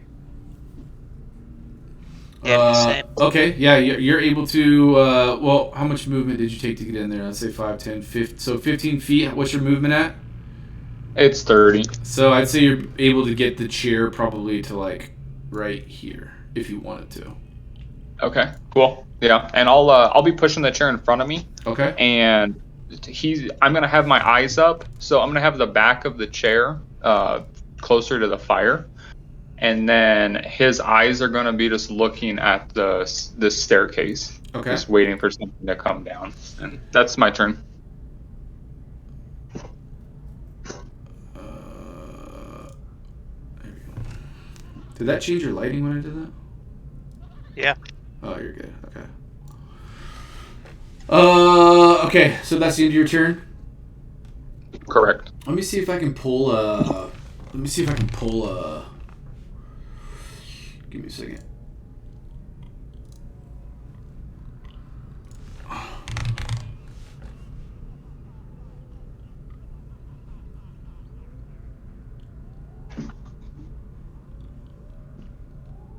Oh, this fucking sound's fucking me up on this track. So trippy. Here, I'm gonna pull this over if I. Oh, well, let me. Motherfucker. I'm trying to pull like a chair gif over. This thing's being a pain in the ass though. Is there like a furniture one? Here, this is what I'll do. We'll say this lantern is your chair. Oh, that puts off light. Let's not do that. Well, fucking hell. Can you quick search on the where it says art library? Yeah, that's what I was trying to do. So, but premium assets, marketplace purchases, asset pack. Do you have your search for everything, or is it on tokens? Oh, that's good. Oh, it's on tokens. Very well.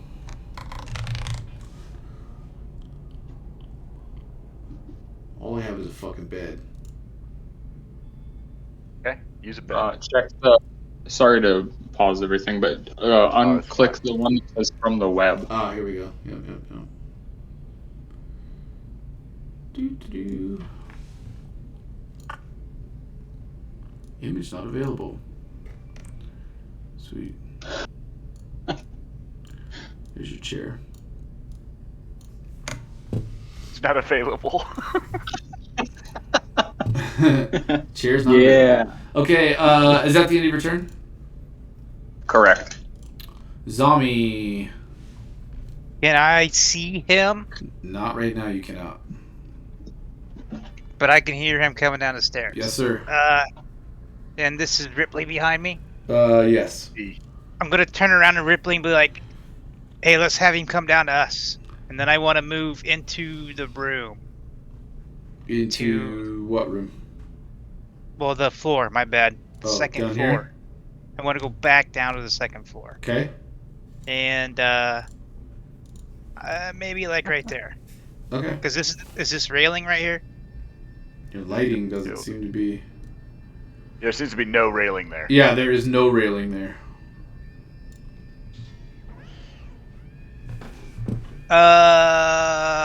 Then I want to back up. I want to be within 25, when he comes down. Yep. So can I back up a little bit more and be within the range You're of good. here? You're good. You're good right where you're at. Well, I don't want him to push me off the rail is what I'm worried about. Well, you can be here. Well, no, I don't want to be there. Well, where's up and down? I don't understand.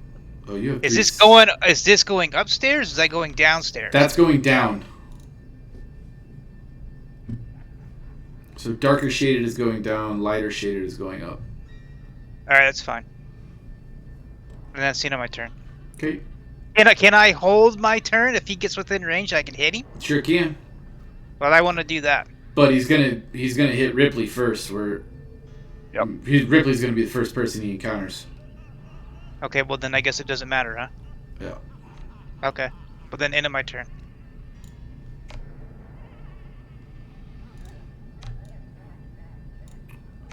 Animated armors. He's like kind of leaning on the rail and hopping down on one leg. He's able to get down within range of Ripley and is going to make 2 attacks.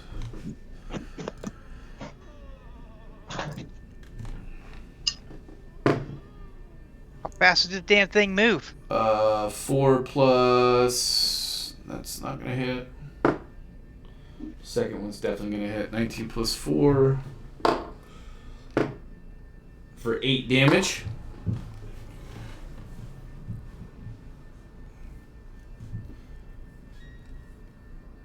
So he swings his first one. So You're wait, able to how kind much? of So how dodge much it. did he hit for? So you know I have shield, right? So post it. It's not cast a on hit. it, right? That's a reaction. Being hit. Didn't you just use your last spell slot on a firebolt? Nope, that's a cantrip. Shield is No, shield is a actual spell. actual spell. Firebolt is a cantrip. Attack damage, strange It's an self. evocation. Yep. Cantrip. Invisible barrier, magical. Until the start of your next turn, you have a plus. I still don't think it's gonna help you because I rolled a 19 plus 4, so 23.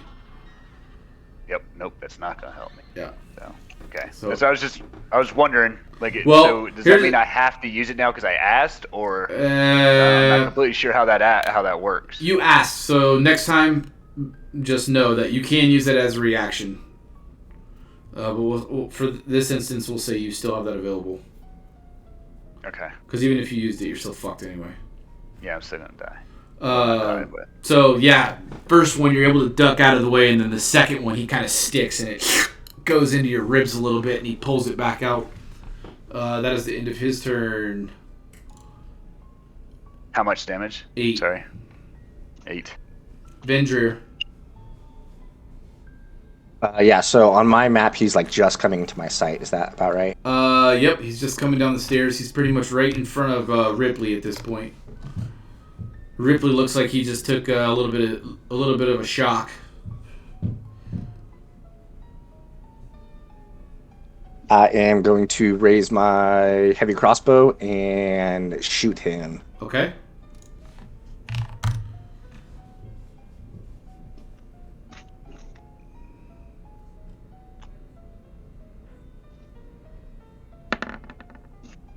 Ooh. Or not.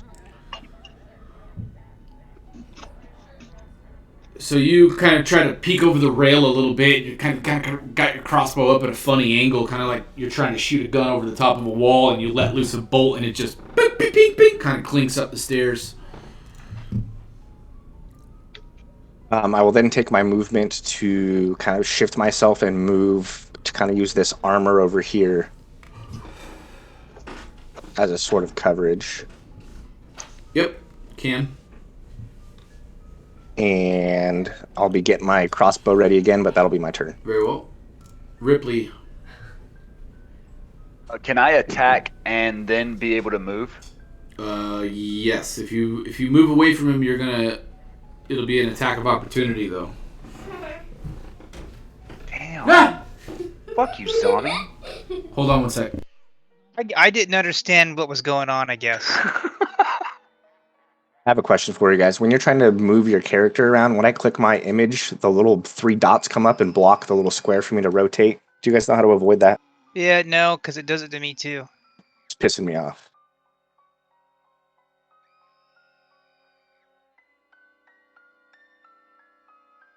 I got it, though.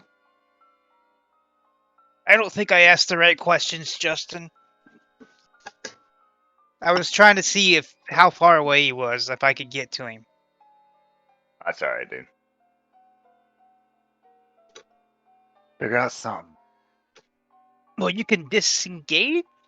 Or I don't know how that would work. All right, I'm back. I'll Sorry. get What's the hit. questions? So if I was to disengage and leave, I get hit, right? If you use your action to disengage, I believe he does not get an attack of opportunity. Correct. Okay. But that is also considered an action. Right.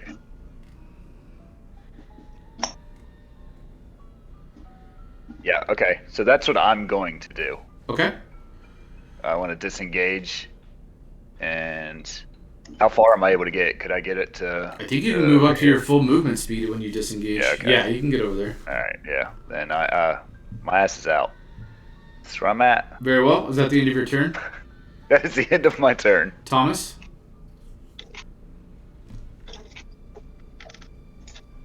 So as this thing's coming down, he's just sitting there and he's ready. He's kind of like preparing his mind, sitting behind this chair. He's Yep. gonna push the chair up just a little bit more. Okay. So it's almost in the fire, Okay. but not quite. Maybe like the front of the cushion or something's burning, but that's pretty much it. And then he's in his mind. I'm gonna be trying to communicate with my with my old deity. So in his mind, he's saying, "Basatan, Basatan, where are you?" I'm gonna drag you down real quick. Screaming like a mo. Yeah. Holy. Who am I dragging here? Where are you? Got you. Alright, so as you like try to reach out to your deity, you basically feel like your mind hits a brick wall. Like almost like you're not able to reach with outside of the bounds of whatever type of house you're in right now. It's just there's a brick wall there. When you try to reach out, you get no response. But you can tell that your thought process and your how you typically feel when you speak to your deity, it's not working. But you also do not hear or get a reply from the voice that you heard last session either. Okay. Just blocked. Okay. Okay. Is that the end of your turn? Yeah. So you if any of the rest of the party's looking over at me, you can see him. He kind of closes his eyes, and I'm concentrating really hard about. You can kind of see he's just sitting there, and then he opens his eyes, and he just looks shocked. Like he just has this completely shocked look on his face. And yeah, that's my turn. Very well. Zombie. He's just gonna do the grunt thing again, like a medium grunt. Go in rage. He's gonna run at him, and I want to attack his other leg. Okay. And I'm gonna use reckless attack also. Get him.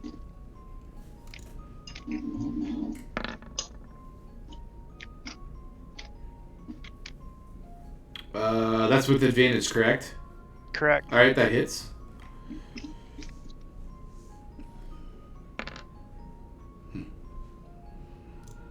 How would you like to do this, sir? Nice. Can I chop it off and stick my sword right through his face? Absolutely. So you see him coming down the stairs, and you're kind of like peeking around the edge of the closest post to you. You see he just kind of like he's pulling his arm back from being extended from stabbing Ripley, and you can see there's a little bit of blood on the tip of it, and he seems preoccupied by the blood on the tip of the sword. You flip around the post, come up the stairs a couple of steps, and then double hand swing your windmill hilted longsword at his other leg, and it cuts it completely off. And then you come back down with the sword pointing towards the floor. You're expecting the armor to drop after his other leg comes off. It does not. It's just floating there without the legs. And you come down on the top of his head, and it just sinks all the way down to the hilt. And then the armor falls to the ground with the sword still in the top of the helmet. And you can see this black ooze just kind of seeping into the carpet, the red carpet on the stairs, and getting sucked in. And it's bubbling until there's nothing left but just a plate of armor. You pull your sword out from the top of the helmet, and it screeches metal on metal as you pull it out. I'm just gonna fall down and just sit down. You guys see Zombie just pull his sword out and just kind of collapse right there on the stairs.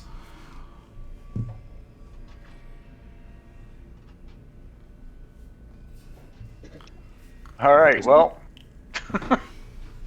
I shout. Are we, And, are we out Go of ahead. combat now?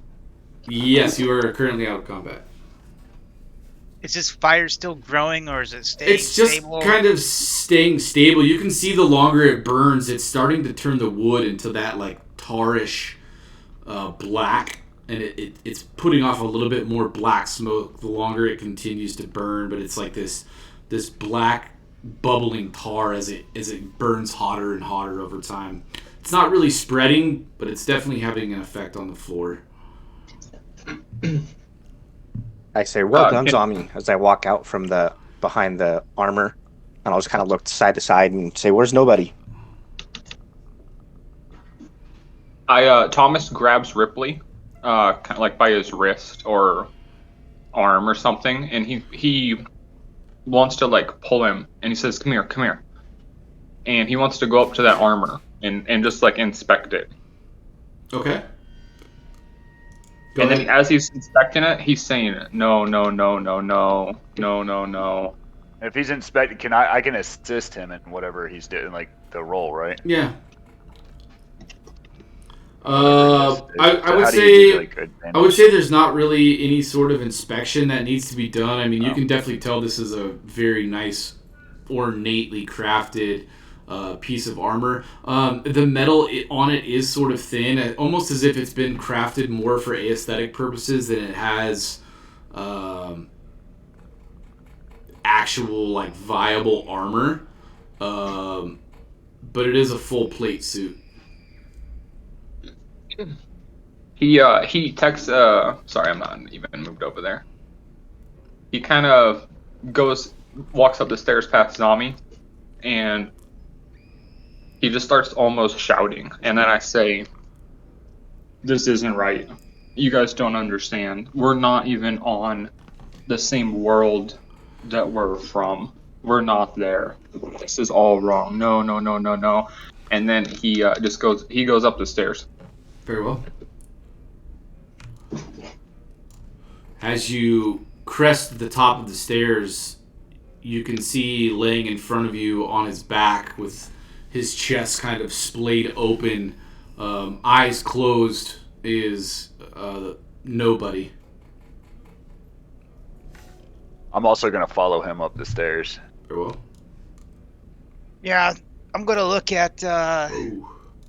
Venger and nod at him when he says "Good job, Zombie," and kind of roll my eyes as Thomas walks by me, and stand up, and I'll follow Ripley upstairs. Very well. Likewise, I'll pick up my branch, what's left of it, and if it's still on fire, I'll make my way up the stairs. If not, I'll just Now, if use it's not, the rails to get me up there. you can also. There's still a fire smoldering sort of in the middle of the floor there in that room. Yeah, so I'll relight it if I need to, Okay. and then kind of make my way up the stairs also. Okay. Ripley, as you come to the top of the stairs and kind of zombie peeking between, like, kind of around his waist, you can see Thomas at the top of the stairs staring down at what appears to be a lifeless body of nobody. What happened to nobody? He's now nobody. I'm not gonna say that. It's very barbarian. It's very barbarian, It would be. though. I think that would have been perfect. That's not something Zombie would say. It's real.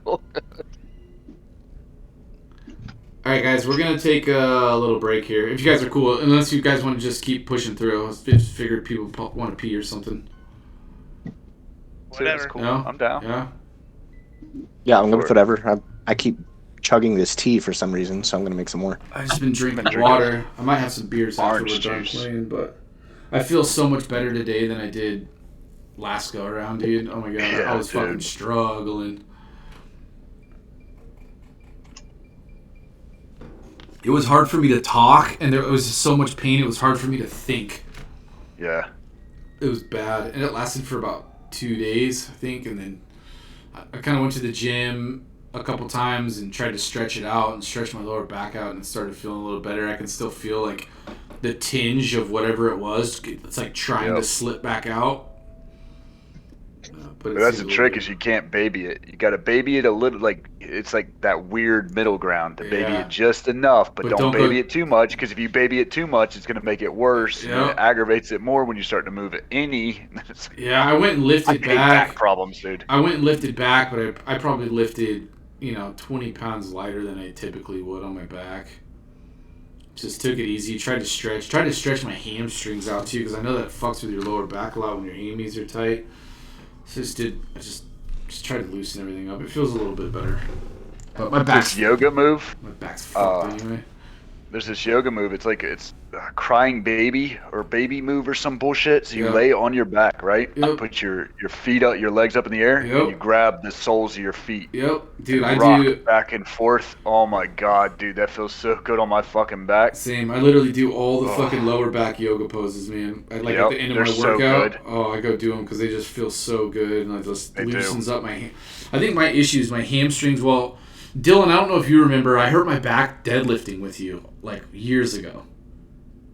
I remember doing that. I didn't realize you hurt your back that bad, though. I didn't either. I remember feeling it How it pop. works. I remember it popping when we were trying to like max deadlift, and I remember it popping, and I was like, oh god, my lower back just popped. Well, I didn't realize till later that I'm pretty sure I fucked my lower back up because it started affecting my upper back because my lower back was so tight and it was my muscles were trying to get my spine straight in my lower back that my upper back was trying to compensate for it. And so my upper back just bugs me all the time. And my lower back hurts me when I'm laying on my side in bed. I can feel the tension in my lower back, and then I get the gnarliest pops out of my lower back when I like lay on my back and throw my leg over. Oh, Feels so good though. I'm old and a mess. All right, I'm gonna put a dip in is what I'm gonna do, and then I'm gonna go talk to my girlfriend for a little bit, and I'll be back. Cool.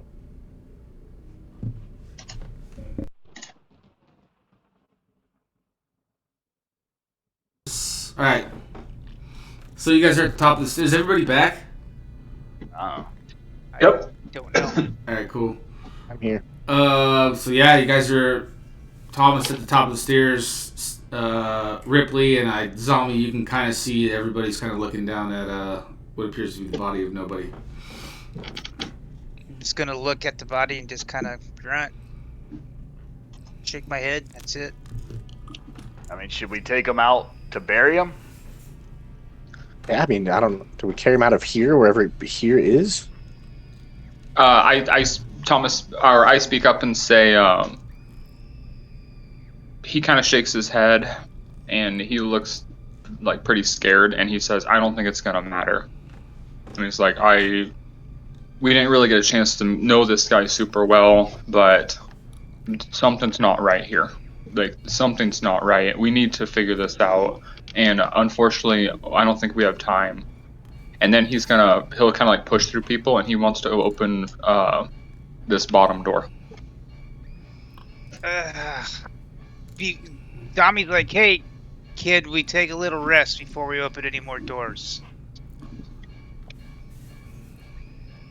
Rest in this creepy ass house. I can't. If we want to do that, we got to leave the house. If I do one more battle, I will die.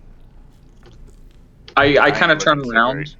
I'll have my hand on the kind of like about to open the door, and then I'll turn around. And as I turn around, just from curiosity, like I'm looking at Zombie, but do we hear anything in particular? Roll Or a just- perception check. Because I'm kind of on high alert.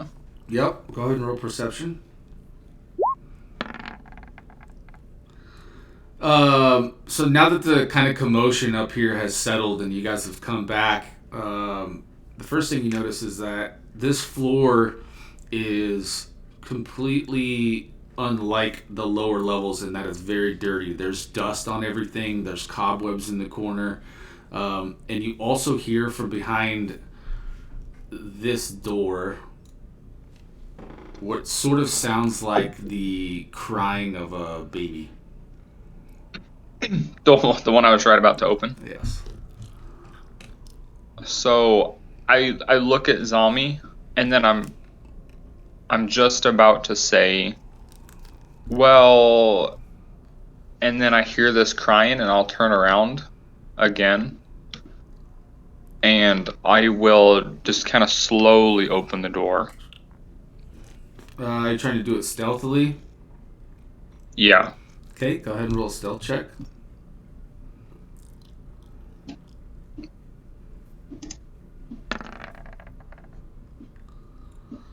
Alright, so you go to open the door, and as you do it, kind of creaks open, and you kind of peek your head inside.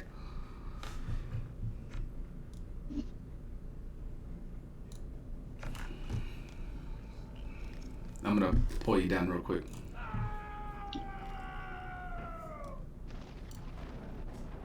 Not making out of this house. Alright, so you kind of creak this door open and you peer inside, and from what you can see just from your head being inside the door against the far wall down here, let me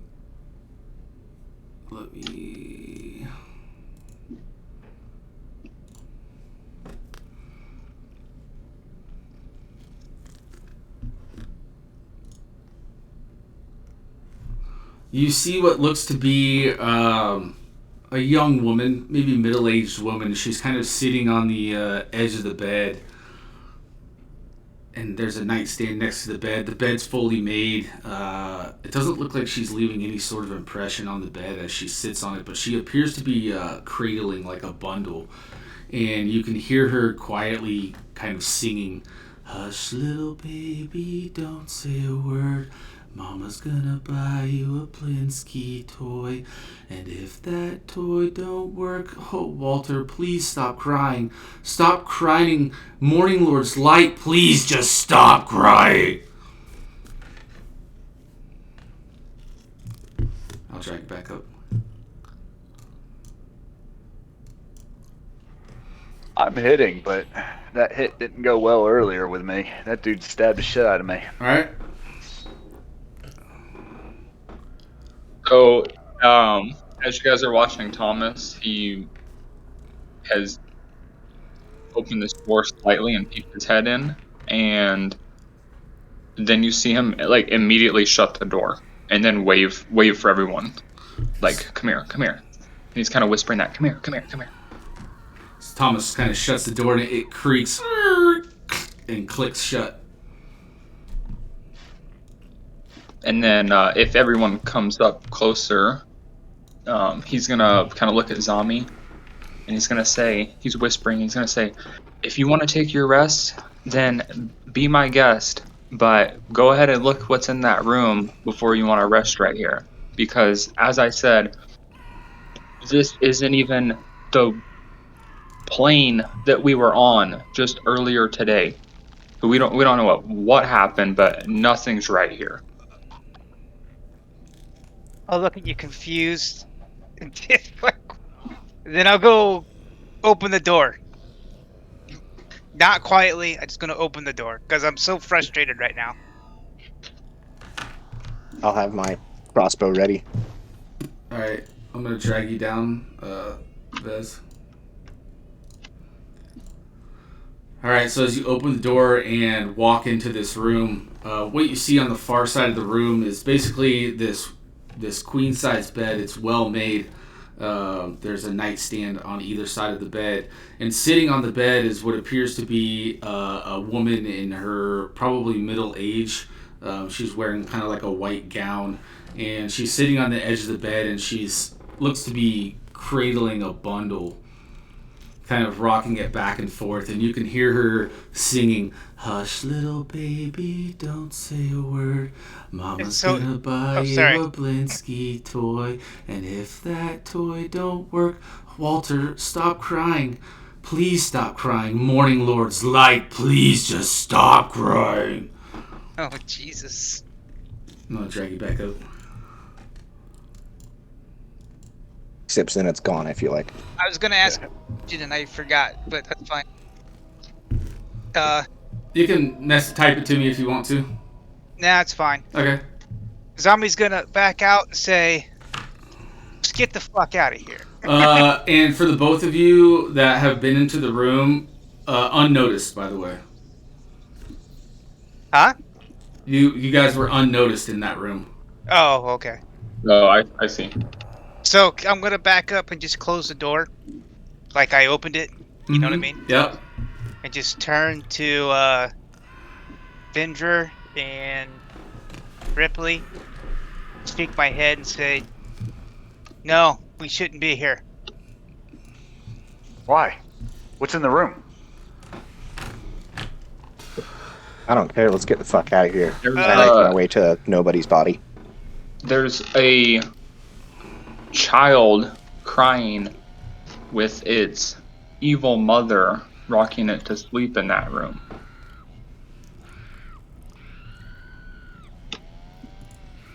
I don't know about the chainsaws, boys, but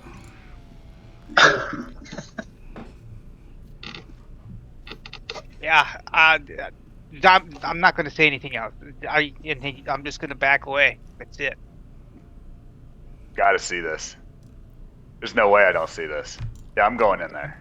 If he moves past us, Thomas just runs to the other side of the room. okay. Like he hops over the body and just goes in this corner. Okay. I'm already kind of working to pick up nobody.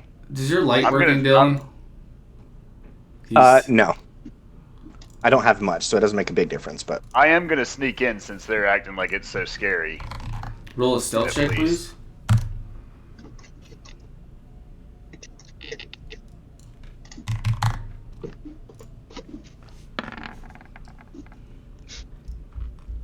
Okay. So you kind of go into this room stealthily, and I'll drag you down as well. Where are you? Alright, so as you enter into this room, from what you can see from the door, on the far side of the room, there's this well-made, looks like a queen-size bed. It's pristinely made.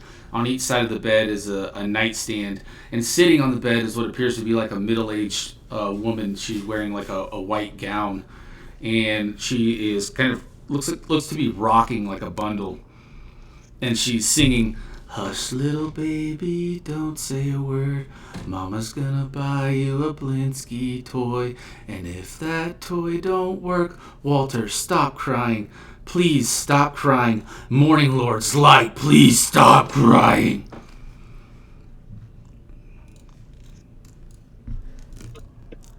Okay.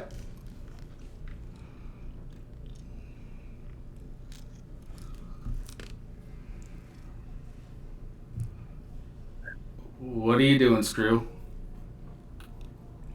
You hear me? Mm-hmm. I'm ready to leave the room. Okay. What?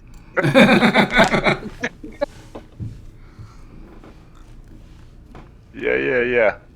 I'm good with leaving.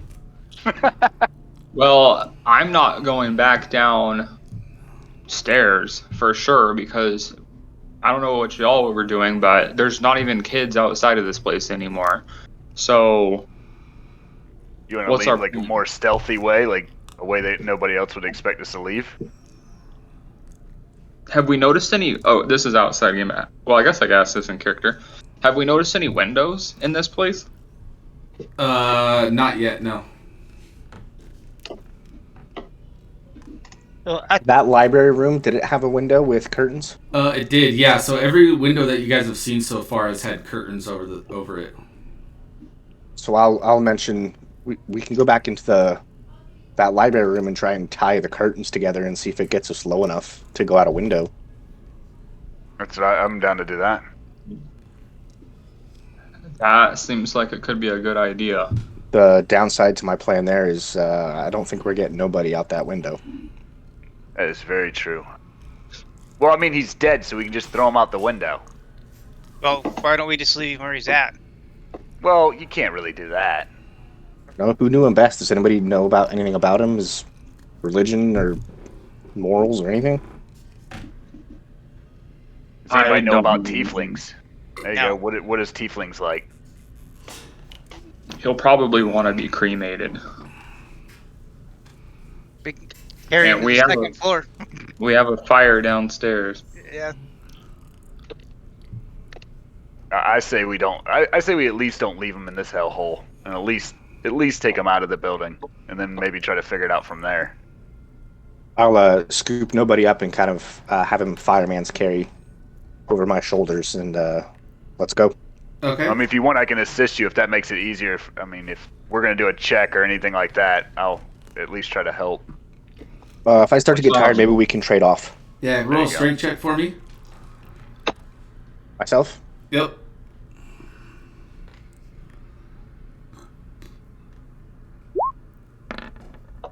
Okay, so you bend down. You kind of scoop your hands up under his body to kind of lift him up, and as you do, you slide your hands under him. You can feel like this wetness, and you kind of at first think, okay, well, there's a lot of blood, but as you get your arms under and start to lift him up, you can see your hands on the other side are covered in this black tar, and it's kind of almost like it's suctioning him down as you pull him up, and it kind of goes as you pull him up off the ground. Ugh, I think the house is trying to take him. Let the house have him. Why? What did he do to us? No, we don't let the house have him. I personally think it's going to be a burden, but hey, if you guys want to carry him, have at it. We're gonna carry him and throw him out the second window. All right. At least get him out the house. While that's happening, I want to backhand open up this door I'm standing by. Okay. You kind of nonchalantly just try to peek in. You're not doing it stealthily? No, I'm just. It's kind of silent from the group. I'm not trying to make the group notice me. I'm just kind of have my back up against this wall that is running parallel with the door, and I'm just gonna open it by putting my hand back on the knob and kind of just twisting it open so I can peek in. All right, roll sleight of hand.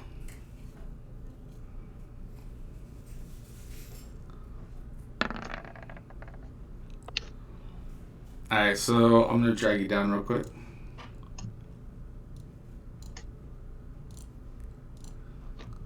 Alright, so as you kind of prop this door open just a tiny bit, I'm going to try to drag you in here and then adjust your lighting if I can without you seeing too much. There we go, that's perfect.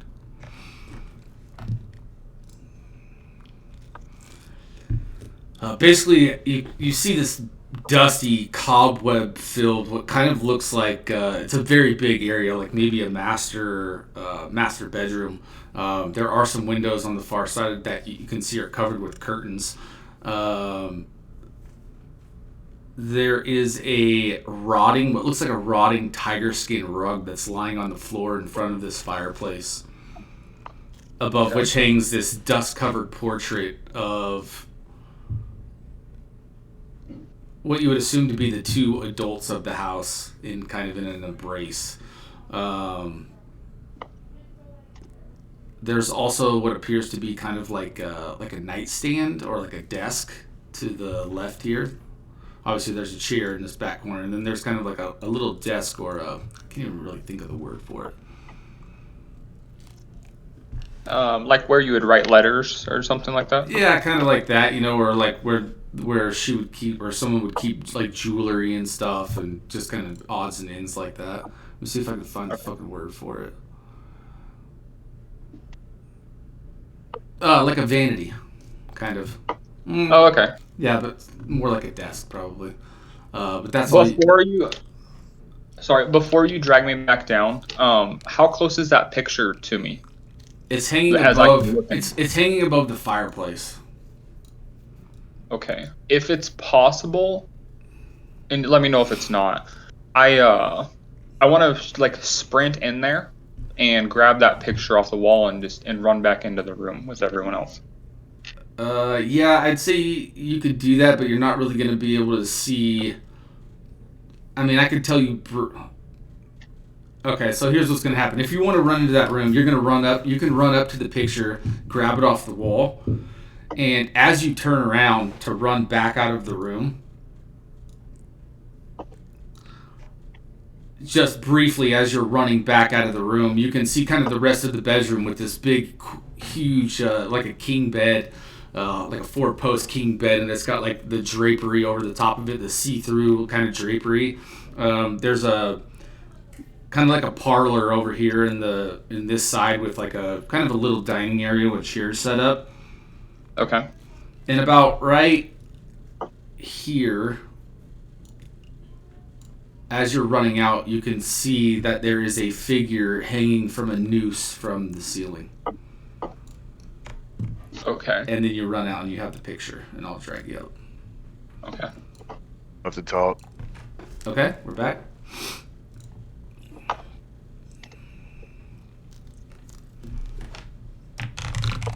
So yeah, even through the tar, I'm continuing to lift up nobody onto my shoulder, and I'm ready to roll, and you are ready to roll. Zombie's gonna look at Thomas and say, "Hey, do you want his crossbow?"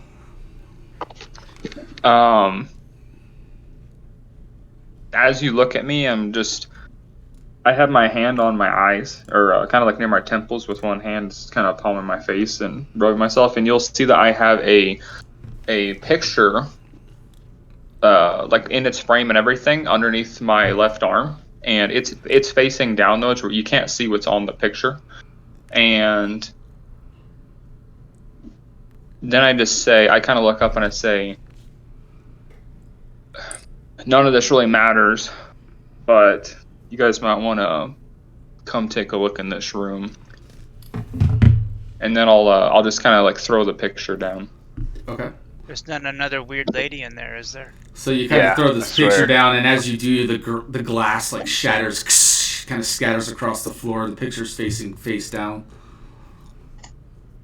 Zombie will walk in there.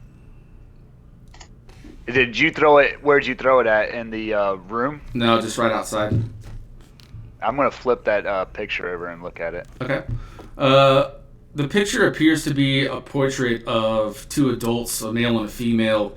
You would assume probably the adults of the house, and they're kind of in like a, not really a loving embrace, but they kind of have their arms around each other, stern looks on their faces, dressed in, they're in nice Victorian clothing. Can I inspect anything else on the picture, anything like that, or the picture frame? Is there any words on the photo in the back of it, or anything like that? Roll a perception.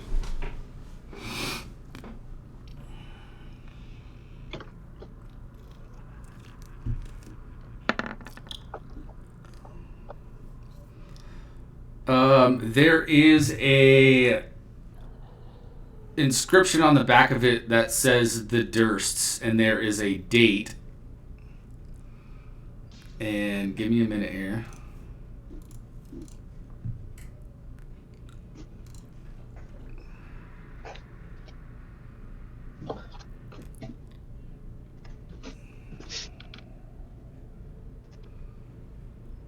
It is labeled 348, November 348 BC.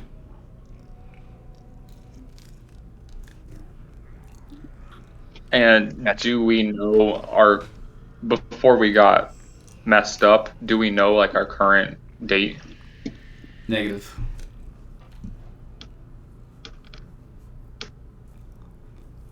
Like we can't recall that, like something's magically making it so we don't know, or we just right, didn't. Yeah. Oh, the date of When we left. Like before you guys went into the mist? Right. I guess, yeah, like what year was it, I guess?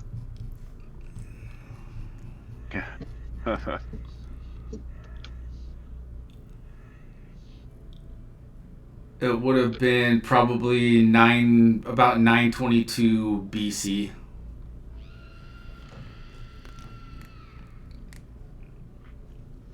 Dang, that's messed up.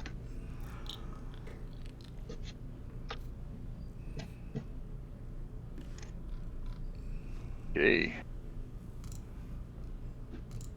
Can I walk in that room? Yes. Is anybody else going in with him? Take that as a no. I'm gonna head into that room as well. Okay. I'm just kind of waiting outside the door. That's fine. So I'll just describe the room. I'm not gonna drag you guys down. So basically what you enter into is this dusty very dusty, dirty, cobweb-filled, what appears to be a master bedroom. There are several windows on the back side of the room that have burgundy drapes draped over them. There's a 4-poster bed with embroidered curtains and like tattered gossamer veils that stands in the center of the room. The room also contains what look to be like a pair of matching wardrobes over here by the bed. There's a padded chair in this area. There's a rotting tiger skin rug laying on the floor in front of the fireplace. And you can see above the fireplace, it looks like there at one point was a picture hanging above it. In the southwest corner, there's like a parlor. It has a kind of like a dining table with 2 chairs set up. And in the middle of the room, probably about right here, is what appears to be an individual hanging with his neck cocked to a funny angle from the ceiling. Can we tell male or female? Roll a perception check. And could we also tell if it's from the picture?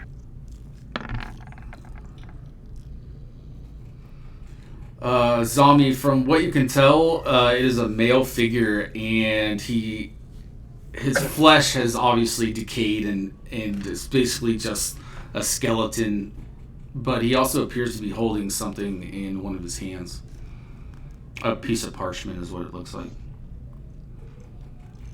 I'm not gonna touch no dead body like that. Oh, the parchment. Say again? We'll grab the parchment. Okay, so you walk up, kind of reach out and pry this parchment from this hanging dead bodies. And as you do, he kind of like swings back and forth slowly. You open it up. I'm assuming you're going to read it. Yes. It says, "My beloved children, I wish I could do what all fathers do and tell you that monsters aren't real, but it wouldn't be true. Life can create things of exquisite beauty, but it can also twist them into hideous beings, selfish, violent, grotesque, monstrous. It hurts me to say that your mother has turned into one such monster inside and out, and I'm afraid the disease that afflicted her mind has taken hold of me as well. It sickens me to think what we've put you through. There is no excuse. I only ask you, though I know I have not the right to do so, to try and forgive us. Despite what your mother has become, but I love and pity her all the same." I'm sorry, I'm going to go back and read that again. "I despise what your mother has become, but I love and pity her all the same. Rose, I wish I could see you blossom into a strong, beautiful woman. Thorn and Walter, I wish I could be there for you, but I can't. This is the only way. Goodbye."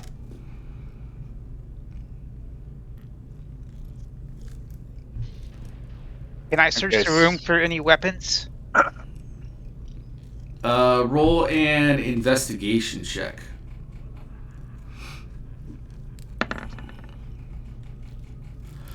Are you going to spend some time kind of going through the stuff in the room? Okay. I just want to look for basically a great axe if it's there. If not, I want to get the hell out of here. All right, so I want to. Go ahead. No, I was gonna wait. Okay, I can wait. You kind of open both the wardrobes, and all that you see in there is kind of this old, dusty, kind of Victorian clothing, tattered, old. You kind of go through the vanity over here, this little kind of like work desk vanity. Give me a second here. In the vanity, you find, if I can find it, a jewelry box inside the vanity that is made with a silver and gold filigree. And also what looks to be a written note or a letter. I'll look over at Ripley and wave him over to it, but I'm not going to touch it. Either one of those. Okay. And then I want to exit the room. Okay. I'll go back out with. So Ripley, you kind of see Zombie kind of beckon you over to this vanity over here. He kind of points at it and then walks out. And you can Okay. see what I'm he's gonna found go get within it is basically this. It's a silver jewelry box with like a gold filigree, and there's also what appears to be a letter. Okay, can I grab the letter and read it? Yep. The letter says, "Dear Mrs. Petrovna, your advice on dealing with the unwanted fiend in my home is quite good advice indeed. Tonight's ceremony will proceed as planned when the moon is at its highest peak, without, of course, the attendance of Mr. Durst. I must agree with you that, with the assistance of such a remarkably innocent object, the results of our proceedings may be far improved. Innocent, of course, is not quite the term I would use."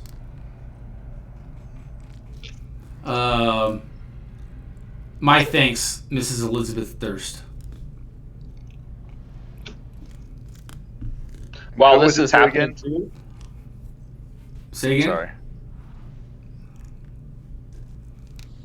go ahead. Oh, I said, who was the letter to again? Did it say? Mrs. Petrovna, Petrovna.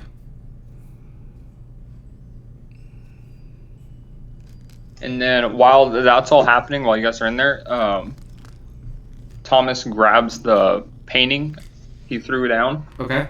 and he runs down to the floor right below this one, and he wants to throw that painting in the fire. And then he's gonna start just yelling. He's gonna say, "Whatever you guys want from us, whatever you want from us, let's see it. This is all made up anyhow. There's nothing, this isn't even real. This isn't reality. Whatever's here, whatever wants is here. Show yourself. Let's get it over with."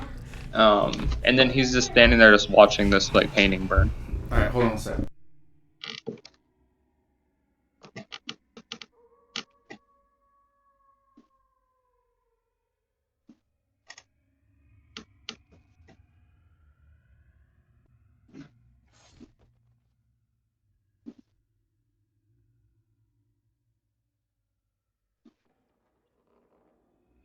Eventually, you're a human, right? You asked him in the game? Well, I mean, I mean- should be looking right at him and seeing that he's a human, right? I'm a human, yeah. Yeah, okay.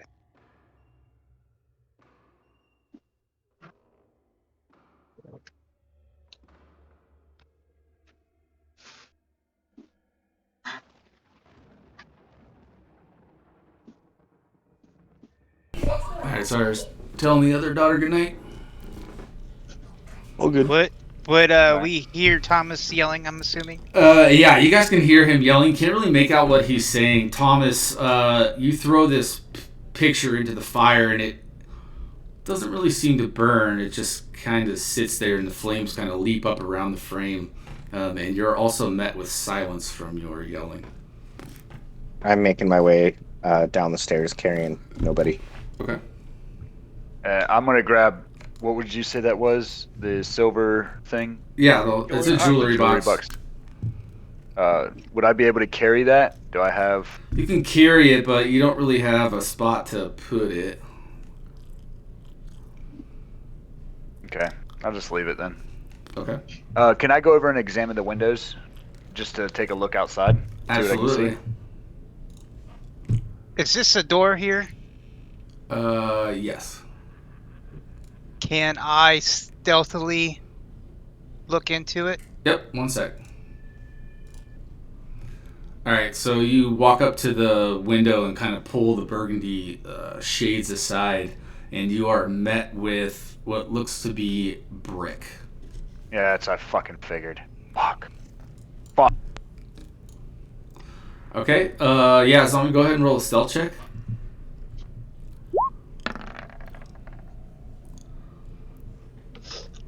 Alright, so you open this door, peer inside, and what you see in there is basically you can hear water dripping from a spigot. It's the smell of the mold that hits you first, kind of overtaking your senses.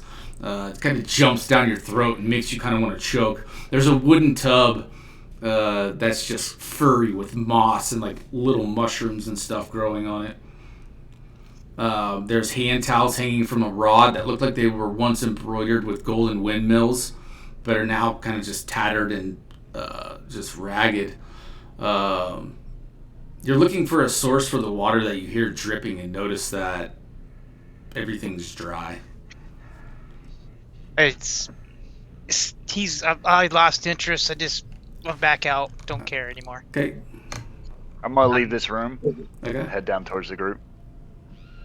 Same.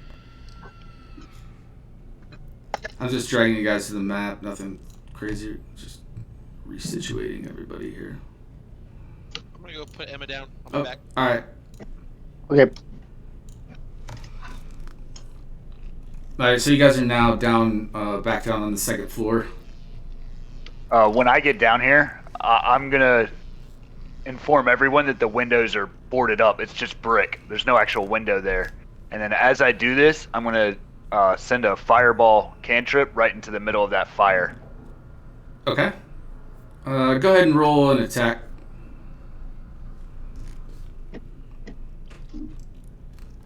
Wait, did you say fireball or firebolt? Firebolt. Okay. Or yeah, firebolt.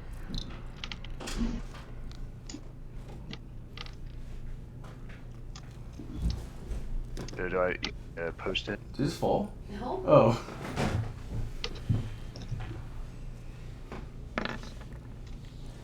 Okay, so as you're coming down the stairs, you immediately release this firebolt, and it collides into the back of the picture there, and kind of blows the picture into a bunch of pieces. But you notice that the picture still isn't really burning; it's just kind of in tatters now. And the flames kind of leap up a little bit, and as they do, you can see the boiling kind of tar as it heats up of the floor, just kind of boiling over and bubbling slowly.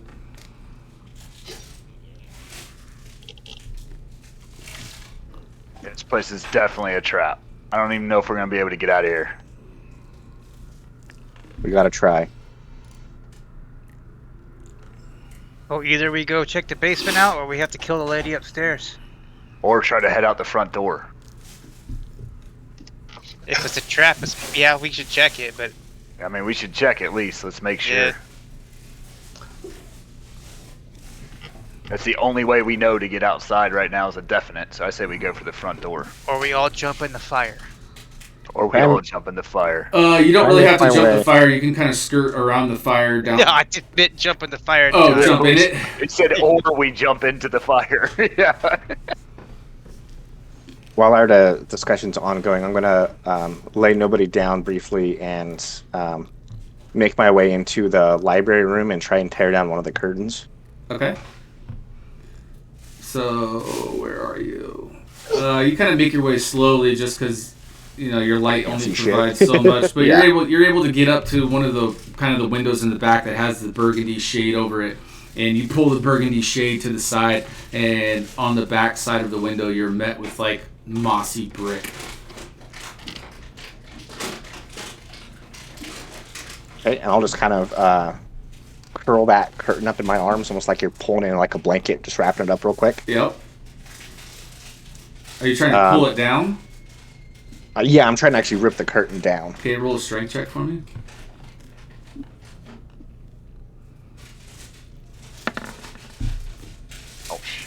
You're struggling a little bit. It's attached with like these golden. It's on a rod and it's attached with like through like golden golden looped holes. So it's kind of tough to pull down.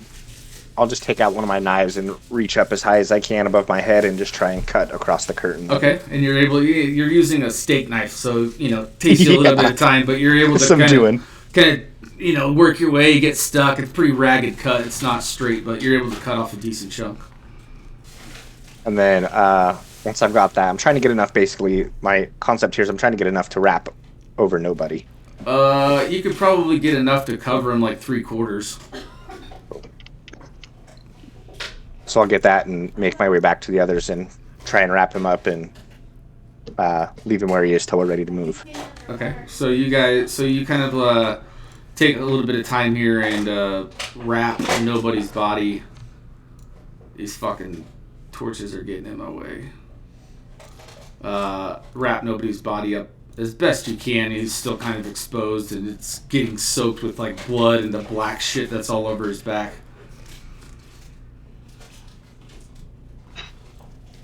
So I front wanna, door it is. I want to look at Yeah. Thomas and say, obviously you know something's going on here. What do you suggest we do?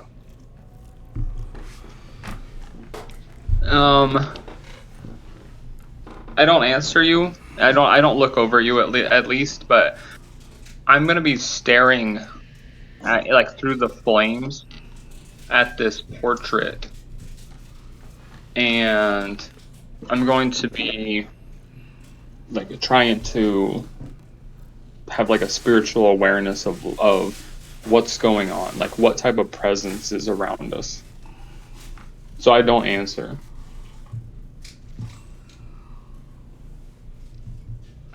I'll just look at Ripley and Vendor there and just shrug my shoulders. Thomas, we're gonna try and go out the front door. You coming with us? And then I'm gonna keep staring at those, like right at the paintings' faces, and I'm gonna say, I know that you're working something here. I've dealt with deities before. I've made pacts. What type of evil is around us right now? I think one we haven't yet discovered. Maybe we need to poke and prod, and trying to leave might provoke it. As Thomas is kind of staring into the flames and speaking, you guys feel this kind of like a wave. The house shudders, just shakes slightly, and you just get this evil feeling.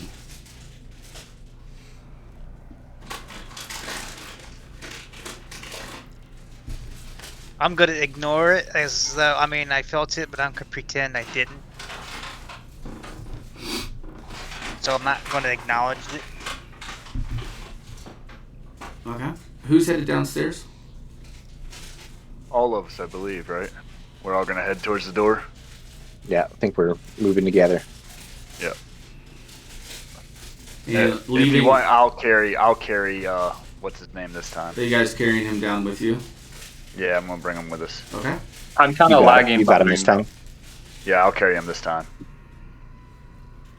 I'm tailing behind the group, like I don't know, Okay. 15 steps or so. What was the strength save for? Carrying him. Oh, it would just be a normal strength check. What did I hit? Oh, save.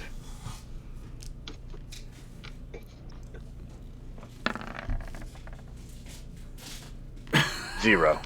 Crushing you to death. Just slips and falls down the stairs. So as you like go to pick him up, you go to lift him, and the curtain that had previously been wrapped around him sticks to the floor, and his body just kind of becomes unraveled, and it's like feels like it's suctioned. There's this black goo. You're not quite able to lift him.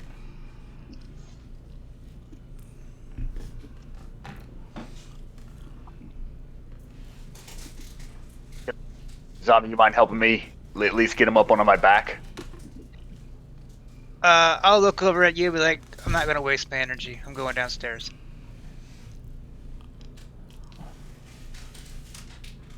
All right, I'll cool. s- If y'all I'll want to leave slowly- him. No, I'll slowly make my way back up, and I'll give it one more attempt and see if I can aid him or Okay. at least get him unstuck. Okay. Would you like me to roll anything? Yeah, just a strength. We'll say you're aided by. You can roll with advantage if you want. That's plenty. Yeah, that'll work. Not a zero. Between the two of you, you're able to get him unstuck from the floor. More black goo is just kind of dripping off of him. This nasty smelling tar. It smells like death. I'll say I think once we get out of this house, we find a spot for him, and That is what it is. Body. or that. And then you'll hear from behind you. I say, getting out of this house isn't going to help us. As I've said, we're not even in the same reality that we were in. Like just earlier this day. What are we going to accomplish leaving this house? there's something higher at power here that we need to channel or figure out to have any hope. Well, right now, the house is attacking us and seems to be a trap for us to stay here. I'd say we got a better chance at least going out and finding somewhere else. A town, a village, anything. I will take into acknowledgement what I'm trying to understand what Thomas is saying. And I'll take my heavy crossbow, and I want to, in whatever time it takes, unload 3 bolts just straight into the house at random places. Okay.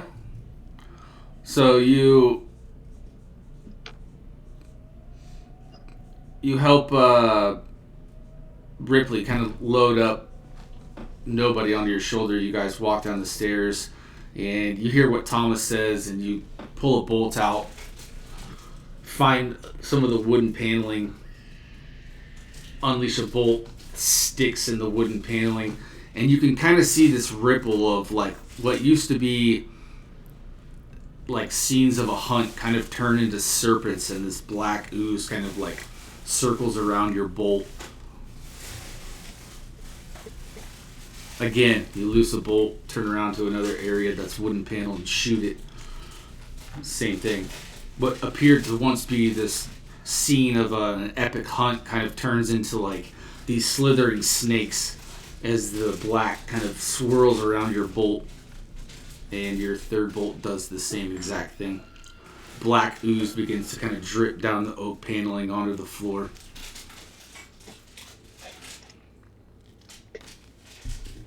And I'll kind of look back at Thomas. Do we kill the house? Do we keep poking? What do you think?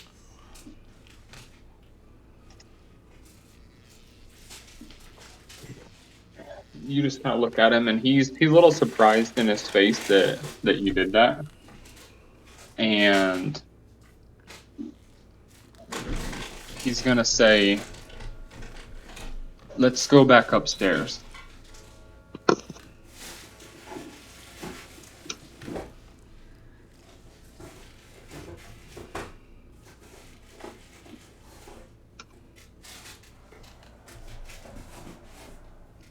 And then you'll see him slowly like, turn around and look like he's gonna go back upstairs.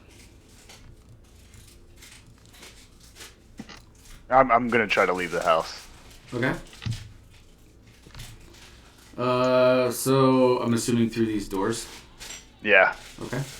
So you're able to open up these mahogany doors, and you're kind of in this foyer again, where this big emblazoned shield with a windmill and what looks like family photos kind of hanging on the walls.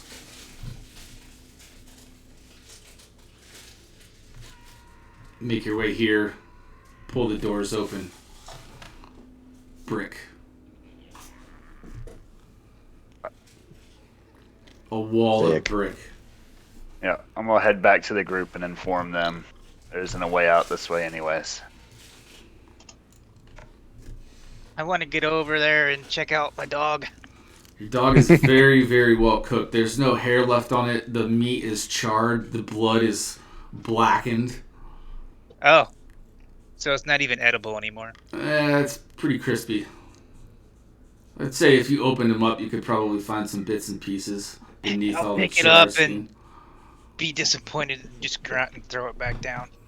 As you do, like one of the legs kind of falls off and opens up and it just kind of just puffs. Learning that did you express that the way out was bricked up? Yeah, that's what I said. As soon as I got back to the group, I let everybody know that that's bricked up. Well, the group's split up right now, aren't we? Not really. Thomas is kind of wandering back up the stairs, but that's about it. Oh, okay. I sigh. It seems like we're not getting out the front door anyway. Do we want to try the basement? I'm going to follow And Thomas everywhere for the else. moment.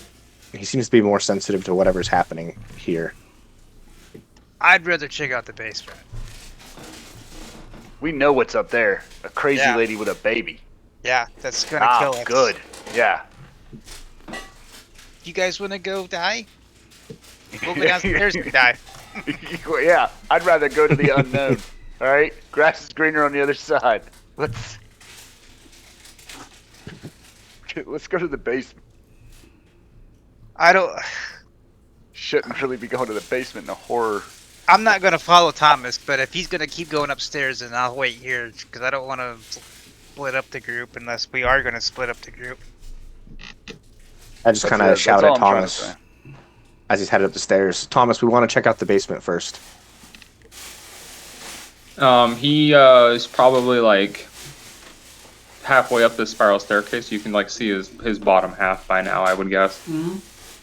He doesn't say anything.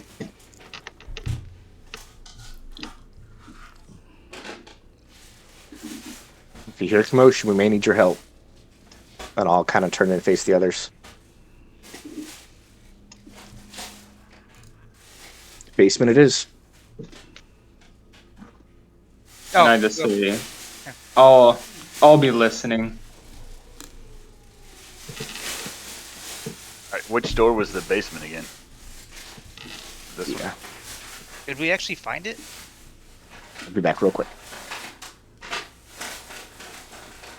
I don't believe we ever did. What's the? Yeah, I don't think we ever did find an actual basement. Thane, did we find the basement door? No, you guys have not found anything that leads down. So we want to go back into the dining room. Okay. So you guys make your way into the dining room. Are these all doors here, or are those just like windows or something? Those are all windows. Oh, so I thought there was a door in here. There's not. Yeah, there's not in here. There is. All Right. And is that? There's just two doors to the Yeah, there's dining two room. doors that come in here. Okay. How well did we inspect this area? Like, can we see any hidden passages, anything like that in the room? Go ahead and roll Investigate. perception, yeah. Or investigation. I hit perception. It doesn't matter. For what you can tell, you guys have kind of poured through this room fairly well. It doesn't seem like there's any other entrances or exits other than what you guys have already discovered. I'll go back out to the main room. Yeah, same. As I come out, I'm gonna go into that room to the right, or that door right there beside it. Here? Yeah. This one, yeah, right here. Okay. This is the kitchen We- area. Right. Right. Yep. We And inspected this one pretty well. And this is the door where the wolves came out of, right? yep. So what the hell else? There's nothing else in here. The door there is all broken down, kind of in pieces on the floor. So there is no basement? Yes. I'm gonna, and we've done an inspection here, right? I've already checked for any. Yeah, Secret. there's Did that? kitchen cooking utensils. The pantry is filled wasn't with much. different kinds of food. Okay. Yeah, I don't need to be in here then either. I'm probably up on the second floor now, right? Yep.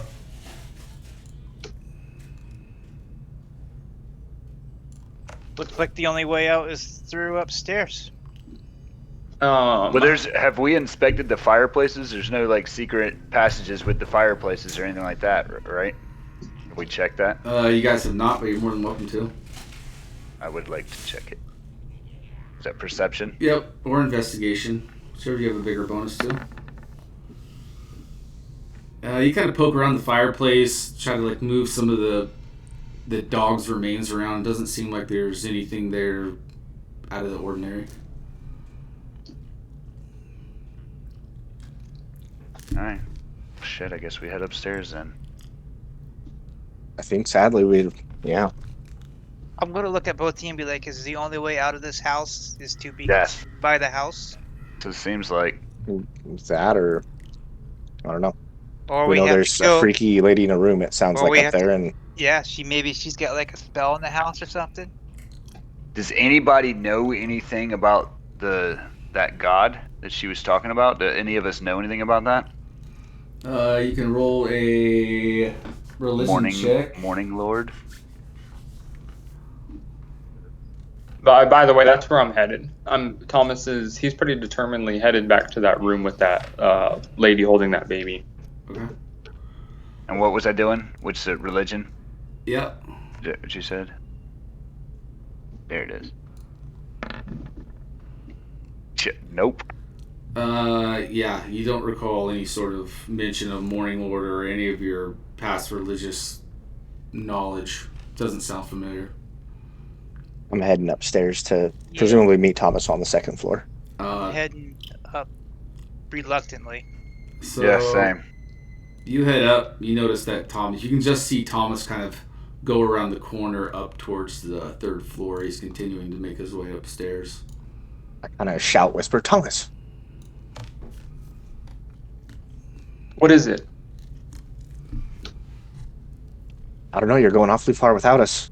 I say as I'm kind of continuing up behind him. Mm-hmm.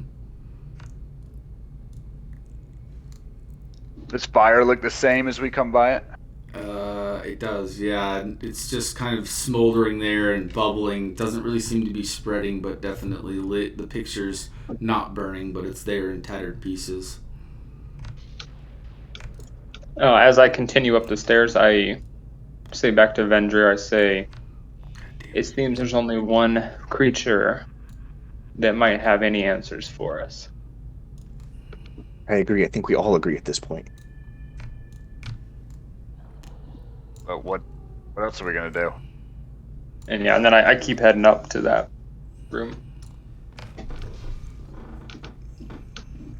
Alright, did I get everybody?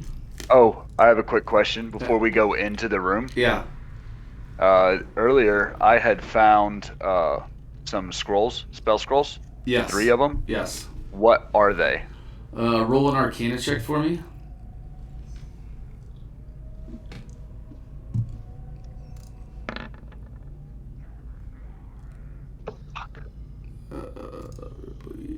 I don't have your spell scrolls written in here. You didn't bother someone it's so close to being a good roll and it just tips over. Yeah, dude, come on. Like I was seeing 18, I think, on yours for a second, and then it just rolled, and I was like, oh shit.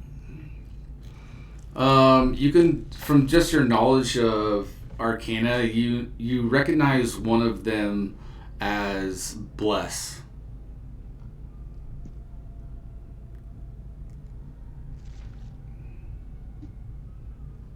The other two you're not quite sure of.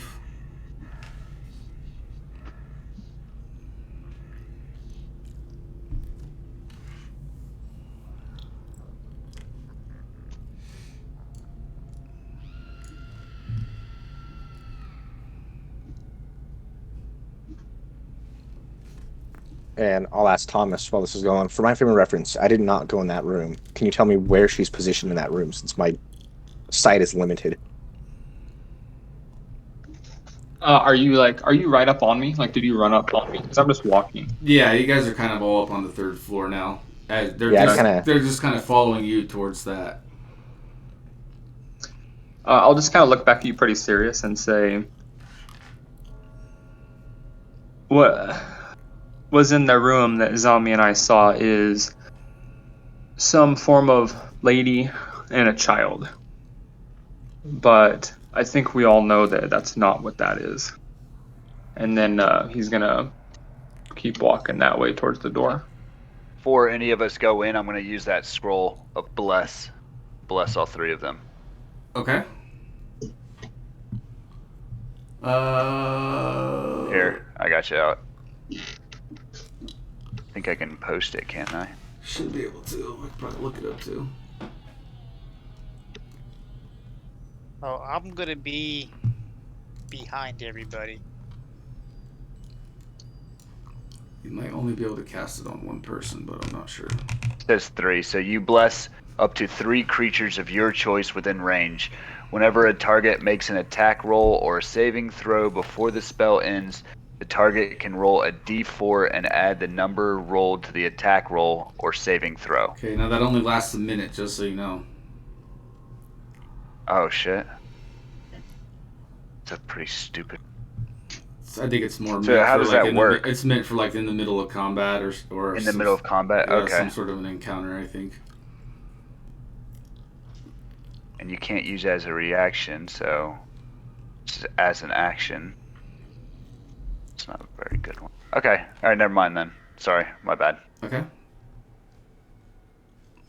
Thomas, you're walking into the room. Yeah, he is, yeah. Okay, you guys see Thomas kind of open the door and just nonchalantly walk into the room. I'm gonna have my longsword ready to go. And I've got my crossbow up. Even though I can't really see anything at the moment, it's still ready. All right, Thomas, you're in the room. You can see, just as I described, basically a nicely made queen bed. There's a figure of a middle-aged woman, kind of rolling blonde hair, sitting on the bed, cradling and singing to this bundle. So I take a gulp, like in my throat. You'll see like my Adam's apple move, and he walks in though and stands he wants to stand like right in front of it. Okay. And he's gonna say, yep. This might be simultaneous. I don't know, but he's gonna approach it, and he's gonna stand with his hands behind his back, like military style. Mm-hmm. Kind of like some of the stuff he did early on in his pirate ship. And he's going to say, "What kind of devil are you to take us away from our reality?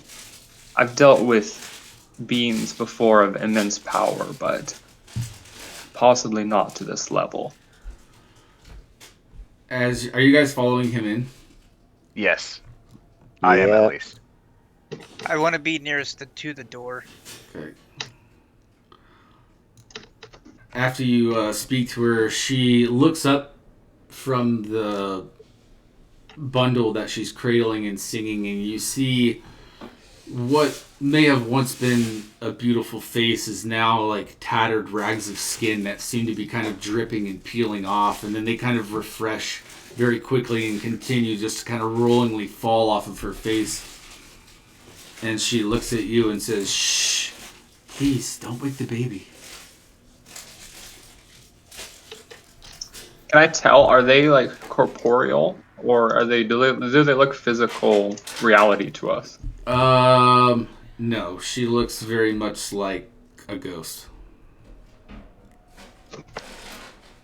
So he's going Does the baby look real? Roll a perception.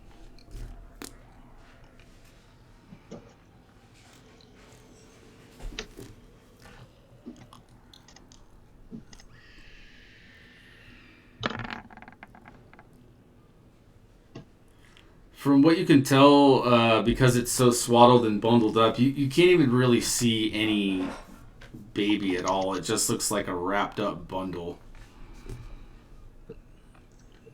Yeah, Thomas, he's gonna lean in, like closer to this thing, and lean in right by the bundle. And he's gonna use his minor illusion spell to make like a shrieking, like ear-piercing sound, and he's gonna kind of move in and whisper it, and he's gonna say, "How about this?" And he's gonna like target it like right on this thing, like right on it. On the actual woman or the bundle? Kind of centered on the bundle. Okay. As if he wants to wake this up. Okay. Go ahead and roll. Post that spell, would you? Yeah, 1 sec here. Dylan, is there an easy way to post in this? What are you trying to do? I'm sorry. Well, I don't have the description listed, so I could post the text for you off of D&D Beyond if you want me to. That's yeah, fine. I forget how I used to share it. I know I had all my spell stuff like all filled out, and I think with that there might be a way to link it in chat. But I'll just do that. It's straight from D&D Beyond. The first part's probably what you're looking for.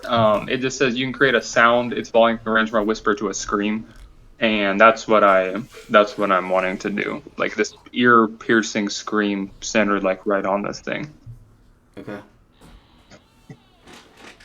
So you guys all hear this like ear-piercing scream like come from the bundle, and immediately the lady drops the bundle, and you can see her completely change form, and she looks at you, and her eyes are just the angriest face you've ever seen in your life. And I need everybody to roll initiative.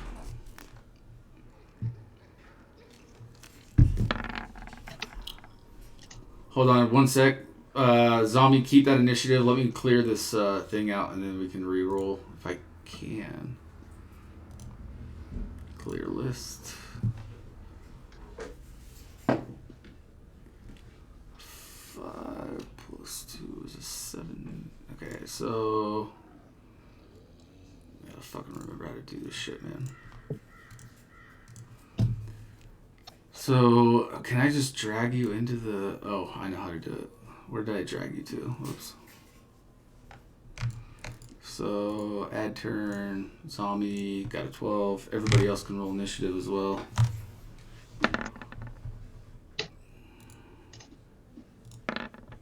Look at those initiatives. Nailed it. Yeah, we're crushing it tonight.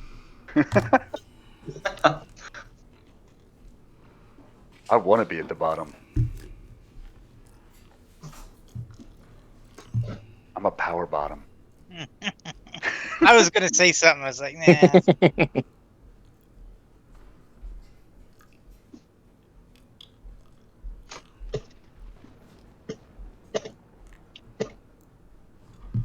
Alright, let's put this in descending. Alright, Thomas, you're up. Here, Thomas.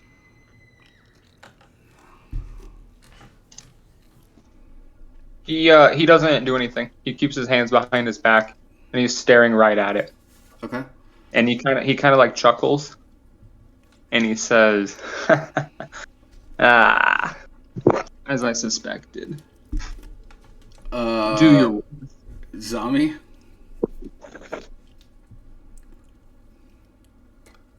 No. Kind of accepted my fate that I'm gonna die. I'll just walk up to it half-assedly and swing at it, Okay. Go ahead and roll. not caring if I hit it at all or not. Okay, go ahead and roll an attack.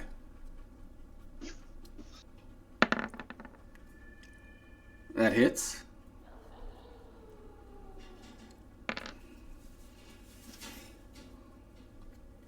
What kind of damage does your longsword do? No. It's are you swinging it 2-hand or 1-hand? 2-hand. It's a 1d10, I think. Is it slashing? I would assume it's slashing. It's slashing, but where do you see it's 1d10? I only see it's 1d8. If you're Two-handed, two-handed, it yeah. should change it. It's versatile. Oh, I didn't know that. Where does it tell you that at?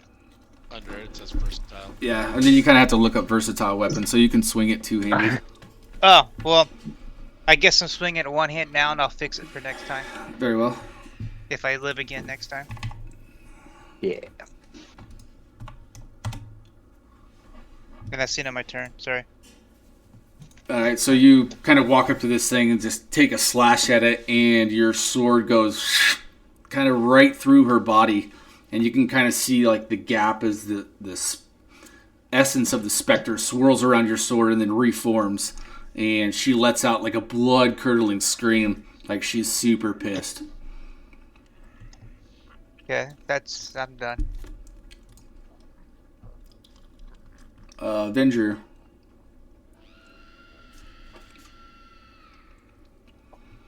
I say, look, we just want out of this place. And then, like, a half second later, I lift my crossbow and shoot at it. Okay. This will be with sharpshooter.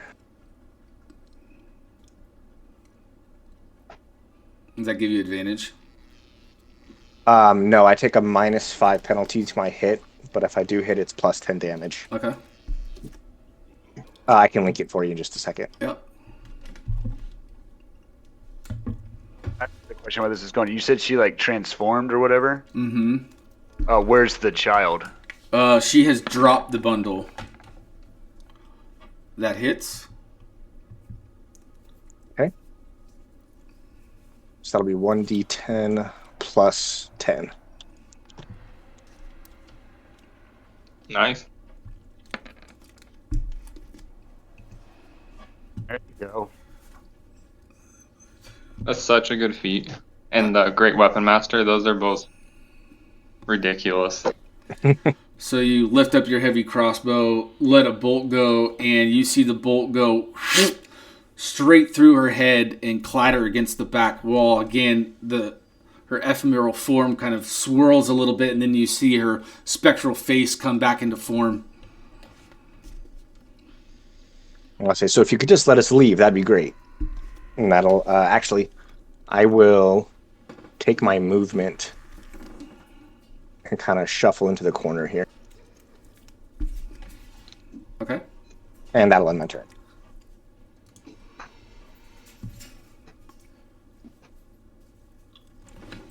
All right. She is going to kind of reach out towards Thomas with both of her hands.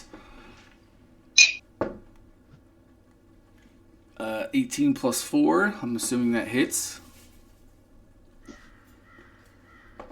Yeah.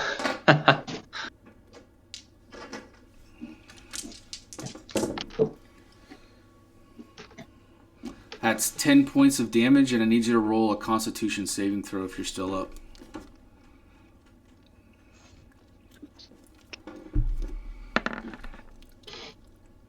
Very good.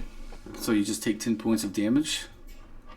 And you hear her scream. You hear her scream in this just blood-curdling scream like, I told you not to wake the baby.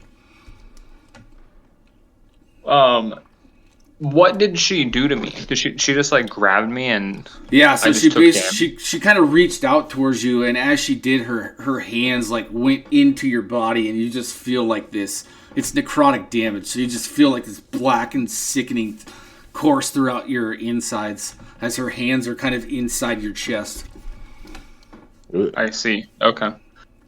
I'm looking. Yeah, I'm looking pretty bad after that.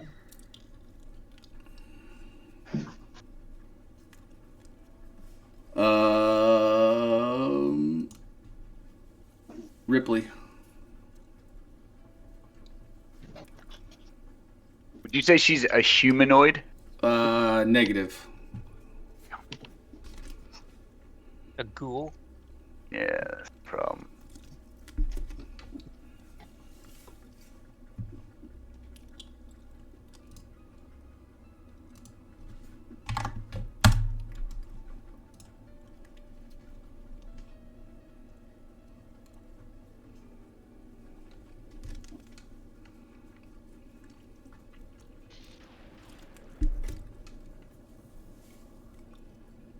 Okay. I'm gonna use dissonant whispers. Okay. I like that spell. Yeah, that is a cool one.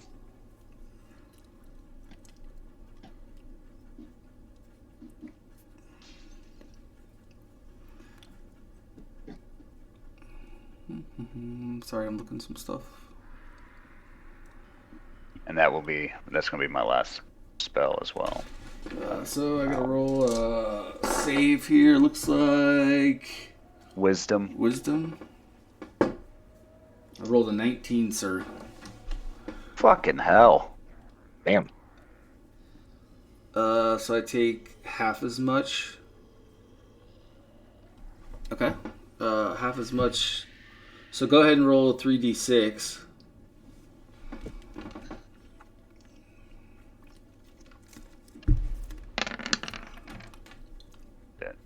Good. Half of that, we'll say 2.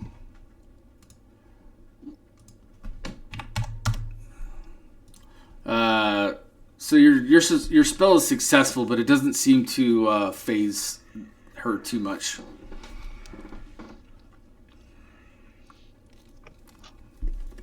That ends my turn. Glad we came to this room to die, boys. Thomas. He, like I said, he's looking pretty bad. So I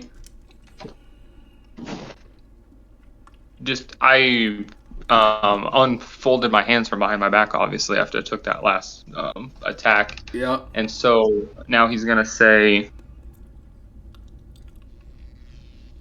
you seem to be quite powerful, and I might be willing, if my other patron is going to leave me, then maybe another one will suffice. And then he'll reach his hand out and fire an Eldritch Blast at her. Okay.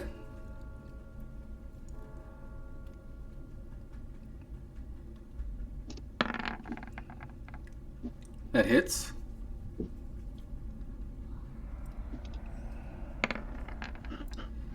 So 9. What type of damage We is go. that? What type of damage is that Eldritch Blast? It's force. And I'm sorry, it's 8 damage, not 9. And it's force damage? Force damage. Okay.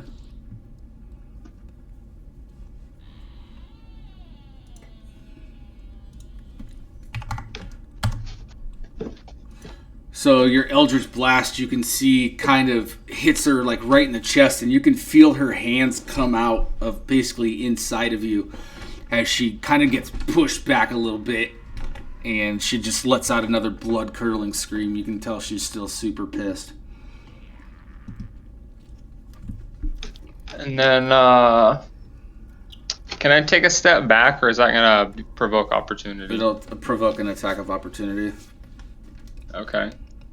Then, I said he's feeling pretty weak, so he's gonna kind of stand there, just in this weird state, like after he fired that off, of like an acceptance of what he wants to have happen. Okay. And that's my turn now. Zombie. You've told us, or maybe you want me. Is there anything in the room like is just a bed, or like is there anything of the babies in here? So you do notice, if you take a quick look around, there is a full size, like from ceiling to floor mirror right here where I'm pinging. Yeah. And then like a wardrobe here next to it, and a fireplace that is unlit. That's it. But it's not like specific to a baby or anything. Nope. Now there is a door here, kind of right by Ripley. There's a door, and then there's also a double door right behind you. I don't know if you guys can see those. You should be able to see a little bit of them. Can I what's it called? You break contact, or battle, whatever. Disengage. Disengage. Yeah, that'll be your action. And then can I just move to these double doors? Yes. Oh, sorry. And then I'm done. Venger. I'm going to take quick stock of my surroundings. So, upon Thomas's spell and the lady got up, she dropped the bundle, right? Yes. Looking at the ground, is there just... Can I see if there's like literally a baby in a bundle on the ground, or is it just like a blanket? From what you can tell, it still looks to just be like a bundle. You don't hear any noise coming from it or anything, but just a bundle on the ground.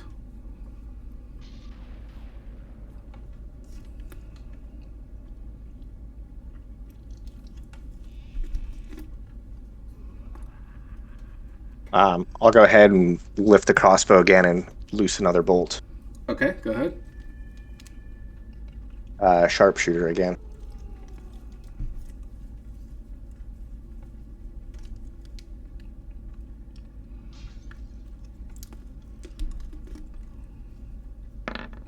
Damn it. So this time you're kind of shaken by her blood-curdling scream and the fact that you just saw her hands kind of go into Thomas's chest, and you unleash this bolt, and it goes poof into one of the pillows, and you see a bunch of feathers fly up into the air. That'll be my turn. Thomas, you see this specter now come at you with a renewed vigor. 17 plus 4. I'm assuming that hits. 21, yeah, definitely. 7, 8, 8 points of damage, and I need you to roll a Constitution saving throw. It won't matter because I'm down. Still need you to roll a Constitution saving throw.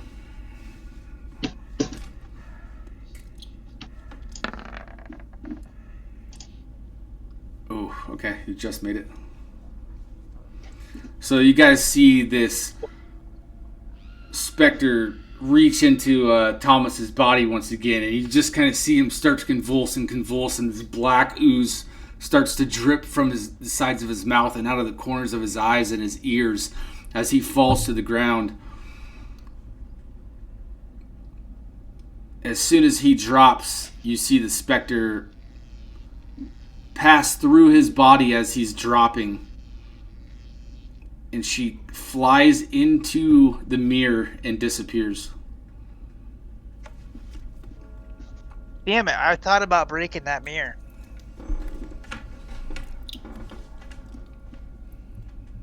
If you'd have failed your saving throw, you would have been fucking dead. Oh, so he's not dead? No, he's just down. So are we done with combat? Mm-hmm. For now. Yeah, she left. Yeah, you watched, as soon as Thomas dropped, you watched her just kind of quick, just take off. She went through his body as he was dropping and then went straight through the mirror. Can I go through these doors? Do I need to still make saving throws though? You're going to, yes. Because I don't think any of us have anything to be able to help him get up or anything, right? You can use medicine. Do like a medicine. Yeah, you can do a medicine check. On a successful medicine check, he'll at least be stable. Okay. I'll try to do that for him. Okay, Zombie, you fling those doors open, and you are met with a brick wall. Can we all Like- do medicine checks on him if they say I was gonna- fail? That succeeds, so he is now stable, but he's got like this black ichor, like kind of oozing out of the sides of his mouth, and his eyes kind of coming out of his nose and his ears. I want to check that mirror out, though. I say we break that damn thing. Wait before anybody touches it, and I'll load a bolt and shoot. What? I won't. I'll hold myself back.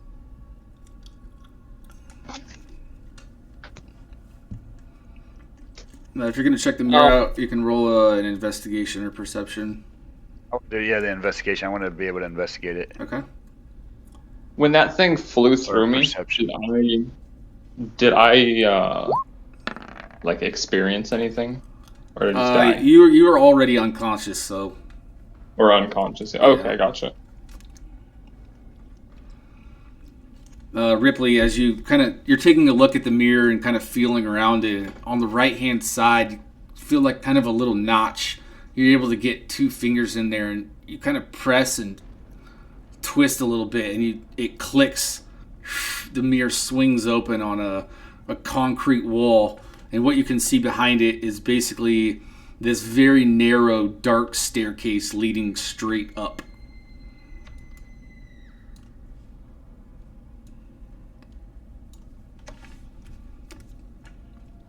I'm going to start heading up there. I'm going to let them know that I mean, of course, unless they can't see it or something, be like, look, I found a whole staircase up here. I'd offer to scout it out for us, but with my vision being what it is, I'm probably not the best to do that. I'll follow him. Not that I can do any damage to that thing, but Alright, so you guys are headed upstairs. wait, you said there's a door here too? Yep. Can I check that out Mm-hmm. before So I? I'm at 1 HP, right? Yes. Okay. Zombie, you click this door open and walk in, and on the far side of the room, you notice what appears to be a baby crib. Pretty ornate, kind of like a white marbled baby crib with it's got a veil kind of up over the top of it that's all in tattered rags. Can I check it to see if there's anything of the babies in there? Roll a perception check.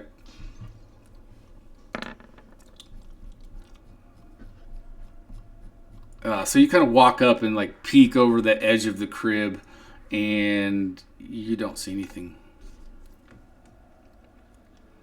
Is that little baby bundle still in here? It is. It's on the floor.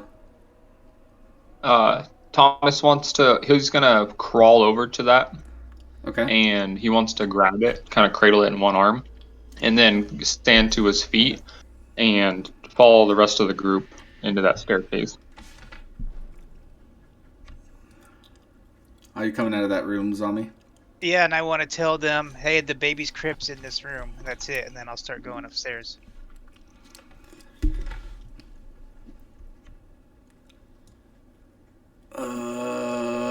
Ripley, you went up first.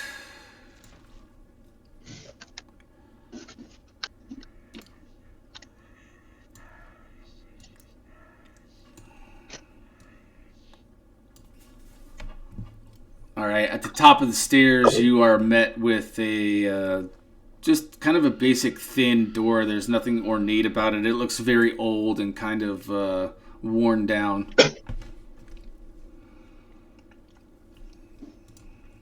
I'm gonna try to sneak in. All right, roll stealth.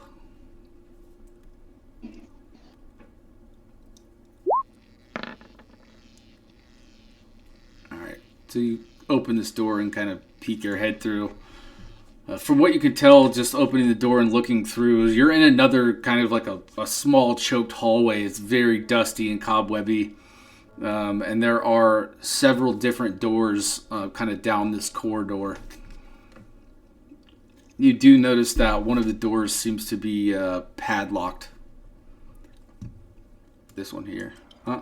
Can you see? I see that, yeah. There, I'm going to move everybody up into this room real quick.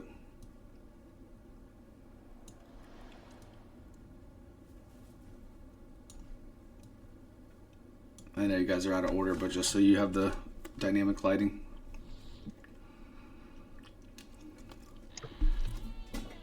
So you got a door here that's padlocked. A door here. A door here you can see.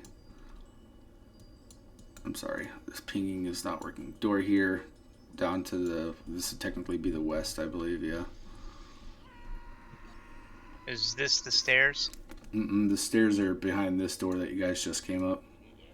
So is this a door? Or That's just a nothing? window. Oh, okay. Is it a real window? Can I examine to see if it's a real window? It's got one of those burgundy kind of sheets over it, but you can pull that back and you're met with brick. Yeah. I want to. I'm gonna walk, well, stumble, because since I'm just had all that happen. Yeah, you're in rough shape. I'm gonna stumble towards the center of the room, holding that little baby. Okay. And I'm gonna say, he's gonna kind of choke as he's saying it. Where are you, demon? We have your precious baby. And you're just met with silence. It's very quiet up here.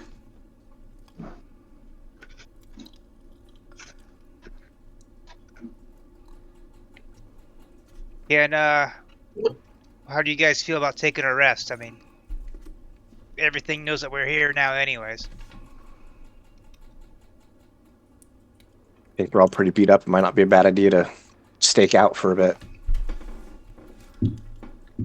Thomas, you look like you could take a breather. Yeah, he's kind of neutral on it. He's acting weird again. He doesn't seem super ambitious to like take off anywhere though, because he's so beat up. At least take a short rest.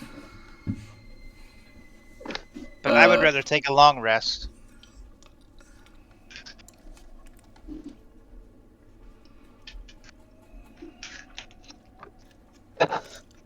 Let's just pause at least and collect our thoughts. I kind of speak up as I'm hunched over and hurt, and I say, wait a minute. The last time we slept is how we got into this mess. Maybe that's the key. I'm all about sleeping. A damn good theory. Sleep it up. You guys are going to take a long rest? I want to. Okay. I don't see much of a choice. All right. I'll take a first watch. We are going to take a little break here for probably like 10. We'll go 10, 15 minutes. Is that cool? Sure. I need to get something to drink anyway. Yeah, I think I'm gonna run to the gas station and get a 6-pack so that when we're done, because this shit's stressing me out. It's supposed to be fun when you're killing people. No, I mean it's fun, but like I said, this shit's fucking no joke, man. It's fun though. I'm having fun. So let's go 9:45. We'll be back, and then we'll play for another. You good with like 10:30, Weston?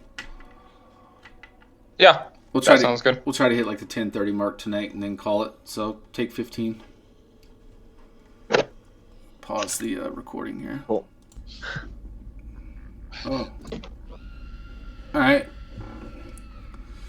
All right. So you guys are kind of in this. Took a long rest. Oh, you're taking a long rest. Trying to get my wits about me because I'm freezing. You guys are able to kind of get some shut eye enough to the point where you can restore your hit points. This floor is very dirty. You would assume this is like an attic. But the night goes uneventful. You guys don't need to stand watch or anything. Obviously, you hear like the creaks and moanings of the house. Some of you may think you hear like whispers of nobody, like he's there, but he's not.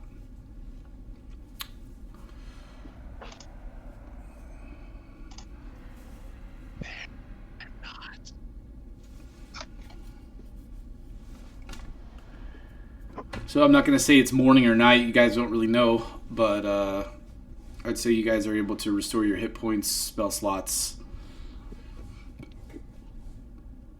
and may continue on. As I come to, my stomach's kind of grumbling because I'm getting kind of hungry. I'm just thinking about berries. Get my crossbow ready. As we as I open my eyes, do I feel anything different? Like I was going to bed anticipating that things might change. You do not. You feel you feel pretty normal, although maybe just a little sore. Your chest feels kind of tight. I see. I'm going to turn to everybody and kind of look at them. And we go, hey, you guys know if we make it through here, we get to tell people nobody died, though? Oh, gosh. Wait, too soon? That's good. Nah. All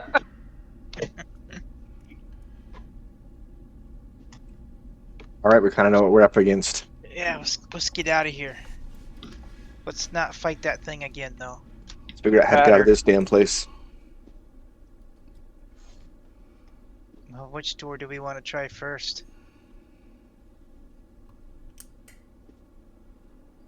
I'll try this one right here that I'm beside. So as you walk up to that door, stealthily. you notice that door has a padlock on it that can fit a key.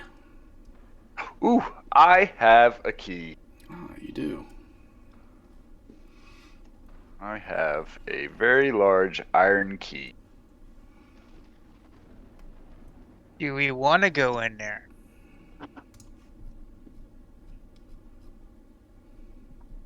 I mean,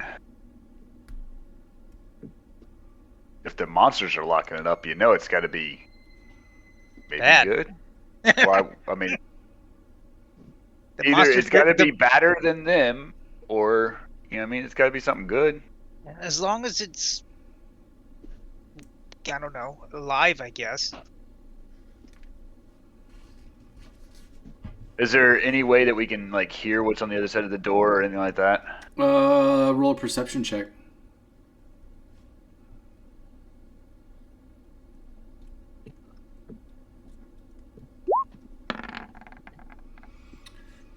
So as you kind of creep up to the door and put your ear to it, you do faintly hear what sounds like a couple of voices from behind the door. They sound innocent enough. say we open it. You guys down? I'll ready my longsword. Okay. I'll stand behind him. Yeah, Thomas is up. He's holding that little swaddle of stuff still. Is it control or alt? Before I open this, I'm gonna notice he's doing that. Is there a baby in there? He never looked. Are you You going wanna to? look? Yeah, you wanna look? Yeah, he'll kind of unwrap part of it. Yeah. Okay, so you kind of like get curious and you start to kind of peel back the layers of this bundle, and peel back some layers and peel back some layers, and you get to a point where it starts to feel wet, and you open it a little more, and as you get to the center of this thing, there's just a blob of this black tar in the middle of it. It smells like death. Looks like a shitty baby diaper. You could use it like a bomb. Or a If Molotov it smells that cocktail. way, he'll just set it down. Okay.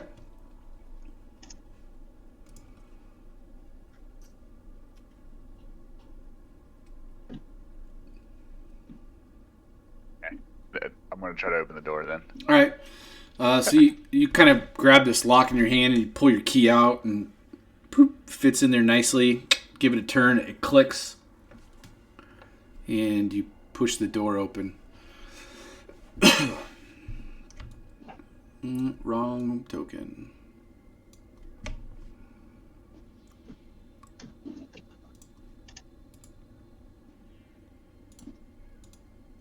I'll follow him in there if he goes in. Yeah, I will too. I'm staying very, very close to Sorry. people, so I'll be on Thomas's heels if he's the last one in. What the sin? All right. So as you guys walk into the room, you can see two floating kind of effervescent figures that are the two young children that you met out in the front of the house, and they're facing each other, and you can hear Rose going, rock, paper, scissors, shoot. Come on, Thorn, shoot. Rock, paper, scissors, shoot. And Thorn's just kind of staring at her with his stuffed animal in his kind of cradled under his arm. And as you walk in, Rose kind of looks up at you, and she says, oh, hello.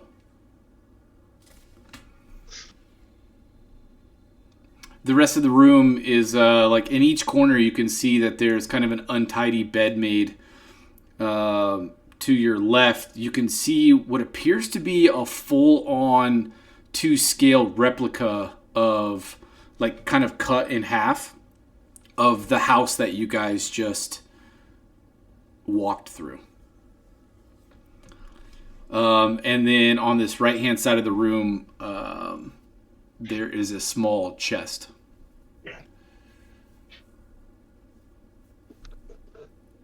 I would like to look at the dollhouse and to see if does it have windows or are they boarded up? Like, I want to investigate it to see if there's any way that it can maybe tell us a way to get out of the house. So you're kind of like inspecting this this dollhouse, and Rose goes, "Are you guys here to play with us?" You also notice in the center of the room what appears to be the skeletal remains of two young children that were holding each other in embrace. Are you guys the same ones that we talked to out front? I'm not really sure what you're talking about. We've been here for ages. How long? I'm not really sure, but Mom said she was gonna go to the basement and deal with the monster, and then they put a lock on the door, and they never came back. Where is the basement? How do we get to the basement? oh, it's right here. And she walks up to the full-on replica of the house, and she points out this little like spiraling staircase. Now, from what you can tell, it looks like it's on the same level as you guys in one of the northern rooms. Then I'll say,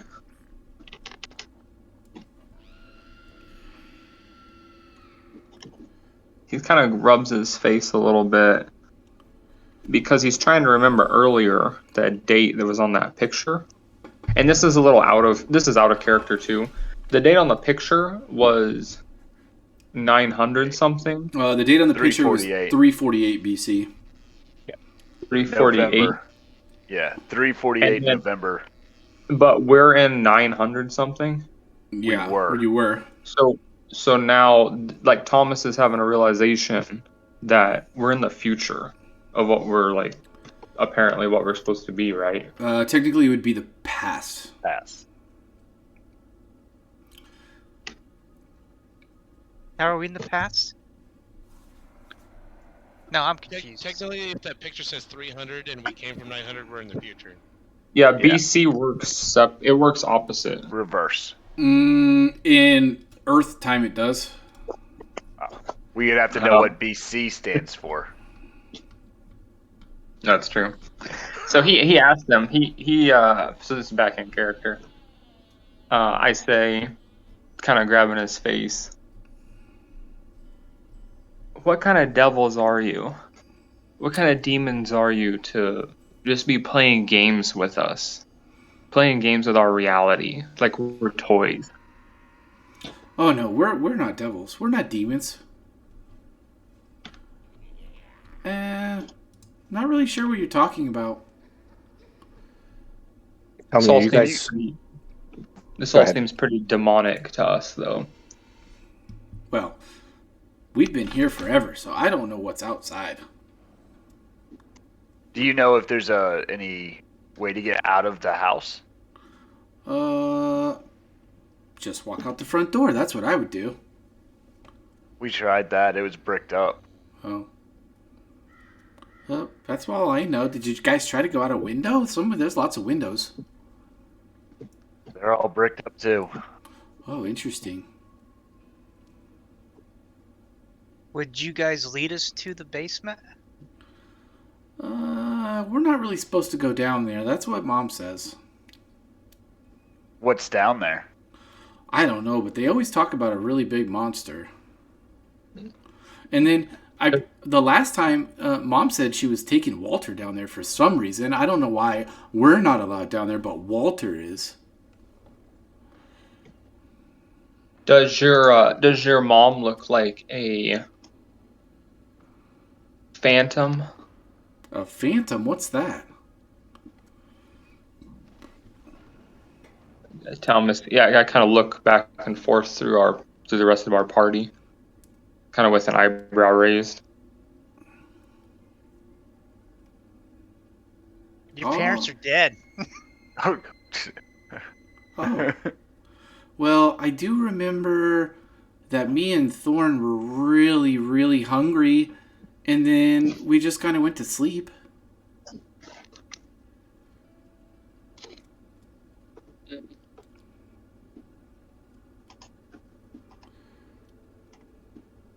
Right, Thorn? And she looks at him, and he just kind of shyly nods. We recently went to sleep too, and now we're in a different reality. Oh, wow, that sounds like a really bad dream. I have bad dreams sometimes, too.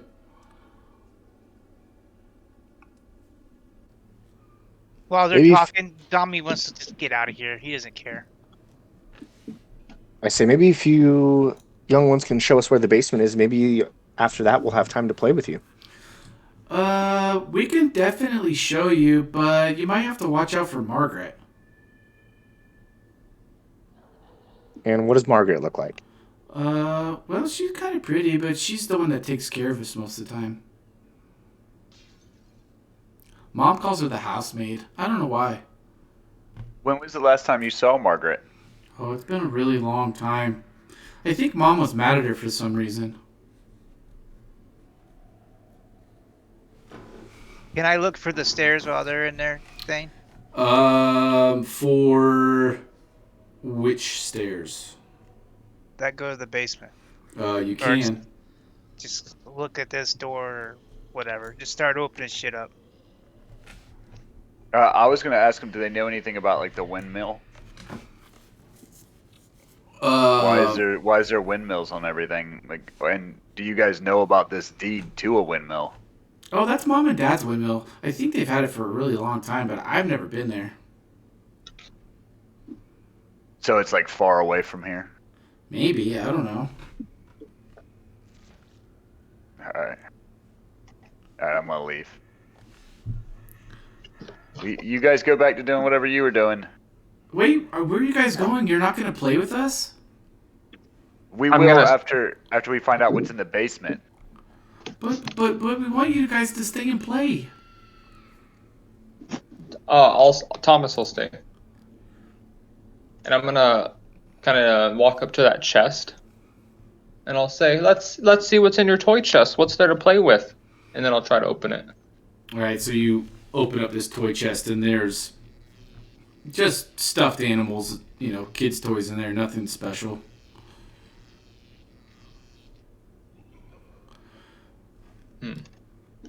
He'll grab one of the stuffed animals, maybe like a bear, and he'll kind of like, I'll move it around, shake it around under my hands. Oh, look at this cute little bear. Oh yeah, Well, that's come on, Freddy. guys. I love Freddy. Well, come on, the Freddy wants to play downstairs, and then I'll start walking downstairs with their toy. I need whoever's leaving the room now to roll Constitution saving throws.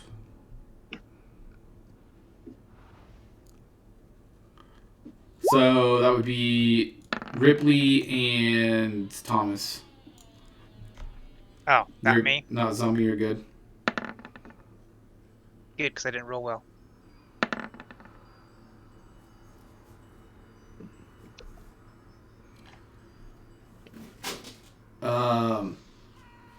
Let's see.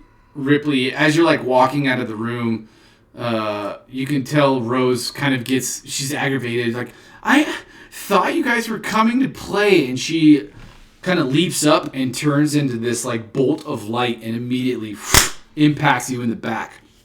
And all of a sudden you just get like this headache, and you suddenly feel your personality split. And you are now blessed with the following flaw. I like to be in charge and get angry when other people tell me what to do.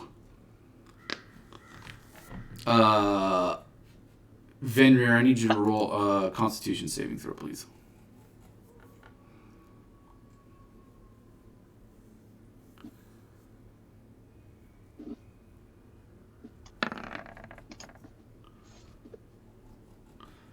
You're kind of standing in the corner, and all of a sudden you just see this another bolt of light as Thorn disappears. You also just kind of like put your hands down and you feel your personality split, and you can kind of hear this. You just feel the presence of this like young child. You also gain the following flaw: I'm scared of everything, including my own shadow, and I weep with despair when things don't go my way.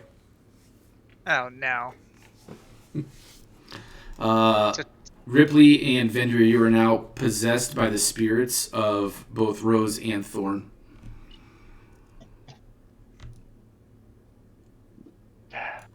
Did we see that happen and like understand it? I think Venrir would have been the only one that actually saw Rose kind of jump into the back of Ripley as you guys were walking out, and then he kind of turns his gaze over to Thorn, and Thorn just turns into a bolt of light and just kind of impacts him right in the chest. He doesn't really feel it other than just that split in his personality. Ripley, in your head, you can hear Rose say, "Oh, wow, I didn't know I could do that."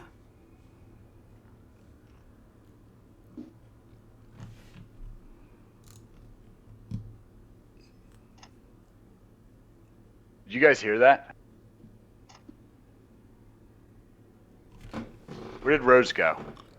I guess I would ask that. I could swear I just heard Rose say I didn't know I could do that. mean, I'll look at you, but I don't know what the hell you're talking about. Zombie, you're more than welcome to walk into this room here. Okay. Are we all together now on the same floor? Yeah, you guys are all on the same floor. So I'll speak up and say, I've never asked this before, but do any of you have contact or worship any other deities? That might be our last hope. Ripley, in the back of your head, you hear, "What's a deity?" Would I Venger, know where this sound is coming from? Venger, in No, the I back know. of in the back of your mind, you hear this very shy, small child say, "What are you guys really doing here?" Like, would I be able to communicate with the Absolutely. ghost? Yeah, her spirit is in your body. Okay. I'll think back in my head to Thorn and say, I'm not really sure. We didn't ask to come here, and now I'm thinking we might be here to get you guys free. You just hear a response. Well, you really should have just played with Rose. She doesn't really like it when people tell her no. Yeah, she's scary. Not as scary as the monster downstairs. Still Oh, holding that little Rose. teddy down. Oh, sorry. Still holding that. Sorry, Zombie, real quick. You basically walk into the room that is, it looks like a spare bedroom. It's got a small stove in it, a small made bed, a wooden rocking chair, and a small, wardrobe. All right, I'll just walk out because it's not what I'm looking for. Very well. And I'll just get. I don't know what the. But I'm just want to check all the doors while they're in there or whatever. Whatever the timeline is. Yeah, I'm going to tell Rose to get out of my head. Okay, And then I will try to charm her, I guess, using whatever. roll an intimidation check. Or that. Yeah, there you go. So you kind of focus really hard in your conscience and you push and as you do that, you feel the spirit of Rose disappear from your head. You can't hear her anymore. You don't feel her there. Your conscience seems to come back into one. Okay. And then Guys, I think I was possessed by Rose. from the bedroom, you can hear Rose call out, "Hey, don't you guys want to play with us?" And I'll answer back up and say, "Come on down here. We're gonna go play with Margaret."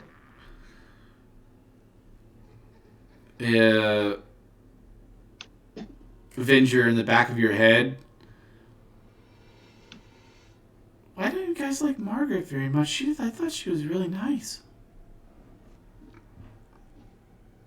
I haven't met Margaret. I'm sure she is. Look, this whole thing's really scary, but these are my friends who I need to follow. I don't want to leave your sister behind. You might want to go be with her. I kind of like it right here. I can hear all your thoughts and stuff.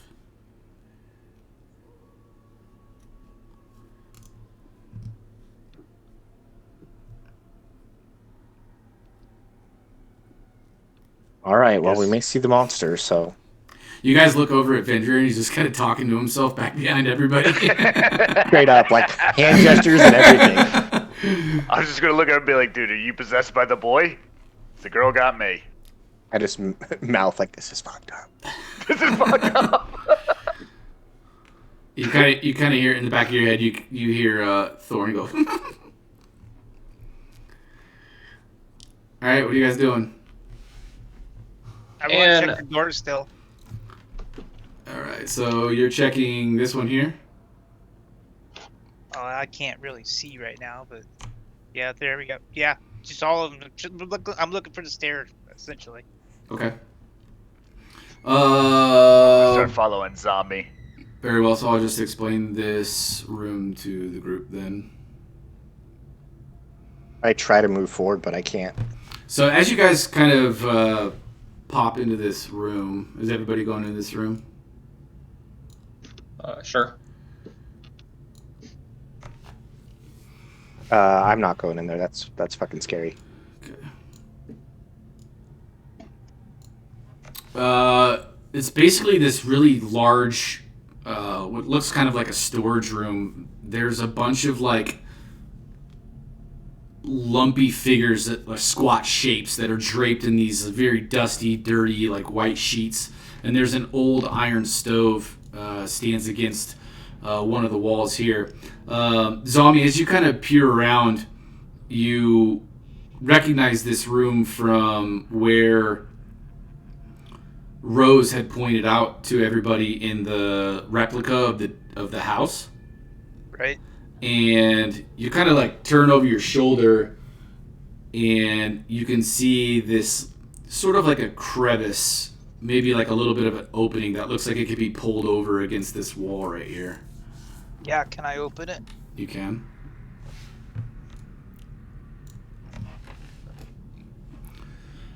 So Is you this a stairwell? pull this thing open, and basically what is revealed is this narrow staircase that is very steep, very dark, made of stone that descends straight down in a very tight shaft. There's cobwebs throughout the whole, like basically your sight at eye level is just obscured in like cobwebs. It doesn't look like this thing has been used in a really long time. There's spiders just like kind of crawling through all the webs, like good sized spiders. And you get this just cool draft that comes up the spiraling staircase. I'll tell everybody that. Hey, I found the staircase. Look, I know that Down room is there. scary, but we've got to go into the room, okay? That's where all my friends are. Well, I'm not allowed to go down there. I'm gonna cry. And you guys behind you hear Venger just like kind of start to weep.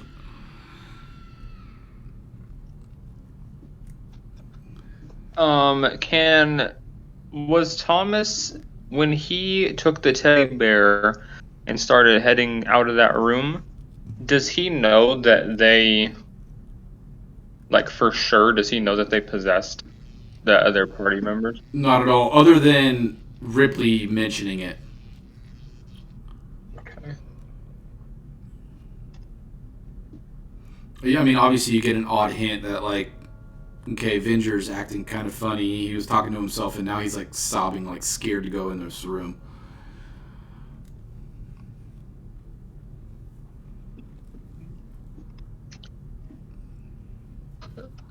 I'll go approach him. He's out in the hallway.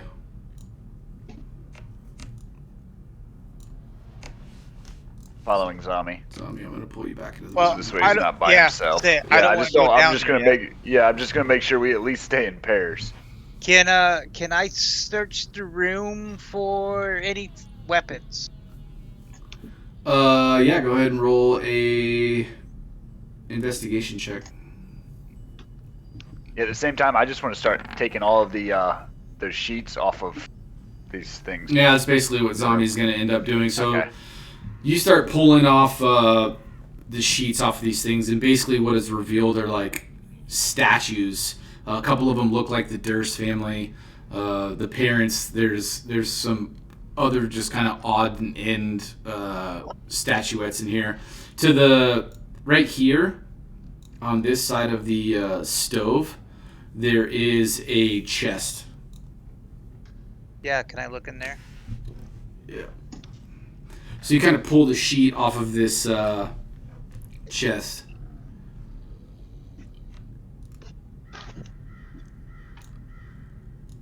Trying to move you guys around here a little bit.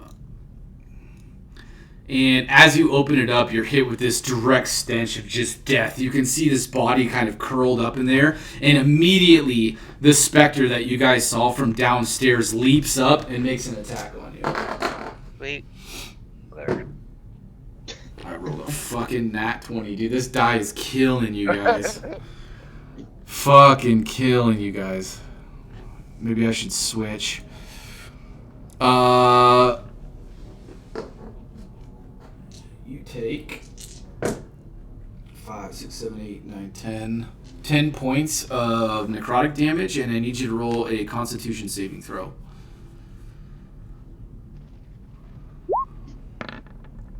Good save. So the specter kind of bursts up out of this chest where there's this crumpled up dead body. The odor hits you. You take a step back and you open your eyes, and here's the specter looming before you. She reaches her hands forward straight into your chest, and you just start to convulse and just feel this necrotic energy flowing through your body. Do you guys want to reroll initiative, or do you guys want to use your old initiatives? That's up to you guys. I mean, I want to I don't attack it think- right away, I guess, but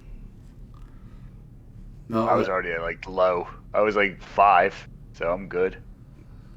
Can you guys see the turn order still? I can put it in descending if you like. Can you guys see it? Yeah, yeah. I have You a can either. 4. I'll let you guys choose. You can either use that or you can reroll. But everybody's gonna reroll. I'm good with that. I'm good with it. With rerolling. No, don't with care what it is. With where it's at. Okay. Me. So we'll use it. Zombie, go ahead and roll your attack. I don't want to attack that. I want to attack the skeleton or the body. Okay. Can I like take head off? Well, it's already just like basically a skeleton, so Oh, so it's just a mess. it's kind of a mess in there. You can tell that it was like curled up. The way that it's positioned in there was kind of stuffed in there, but it's basically a skeleton.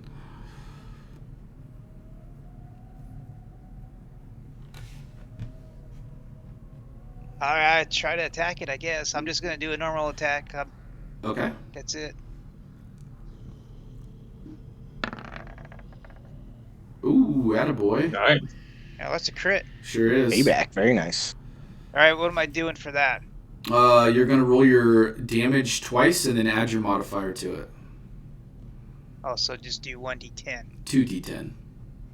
Yeah, 2d10. Are you doing two-handed? Yes. Okay, so 2d10 and then add your modifier to it. I believe it's is it your strength mod? It's my strength. Yeah. So plus 4, 16. Sweet.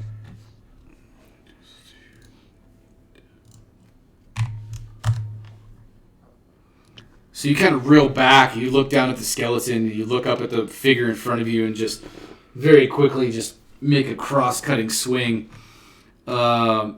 Again, slashes through, and you can see this time as you slash through it, it seems like some of the ephemeral substance of this being kind of like sticks onto your sword, and as you finish through, the essence that is attached to your sword sloughs off onto the floor and is immediately kind of gobbled up by this black goo that just bubbles out through the floor.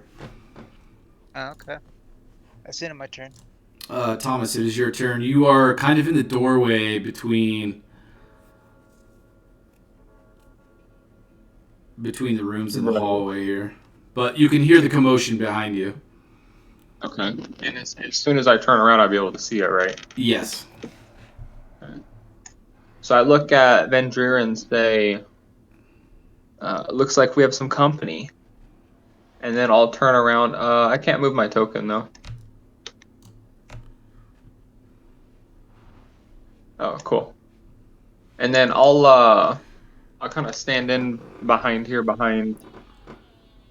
Ripley, and I'll throw that bear I was holding. I'll throw that bear at this thing, and I'll say, "Your children want to play," and then I'll shoot an Eldritch Blast at it. Okay, go ahead.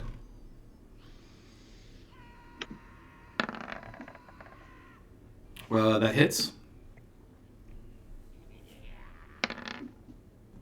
Very nice. 12. Very nice. Excuse me. So you chuck this bear, and it goes straight through the specter, bounces off the wall, and lands in the chest on top of the skeleton that you don't know is in there.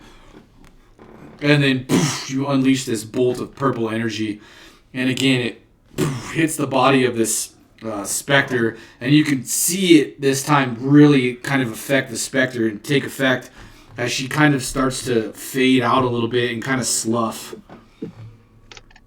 As she's trying to scream, but it sounds more like this deep, like guttural moaning. Is that your turn? Cool. That's my turn. Vendrier. In the back of your head, you can. Hey, that's Margaret. I'm going to do my best to kind of push my personality through Okay. and say, Thorn, I don't know if you hear that, Margaret, but it's a monster, and we're going to go fight it. So you can stay or go, but we're going. You can hear And I'm him. going to try and make my way through the door. Okay. You can hear him kind of like start to pout and cry, and you just have this like overwhelming urge to just like sit where you are and throw a tantrum.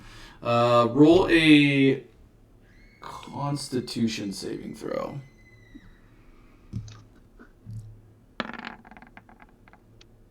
Yeah, well, shit, it's the same rules the first time.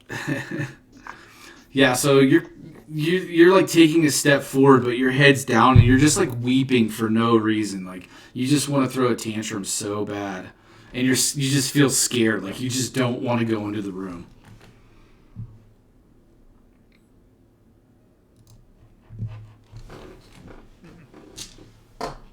Say, you can pout all you want. If you don't want to go, leave. Whether it's one step at a time, we're going. Even though I'm kind of like stomping my feet, pouting, talking to myself. Roll an intimidation check. I don't know if I'm very good at that. Don't know if I'm very good at that. Yeah, from the back of your mind, you hear, "Fine," and then gone. You feel your personality come back as one as you kind of gain your bearings and kind of wipe your eyes like Wipe the tears. yeah.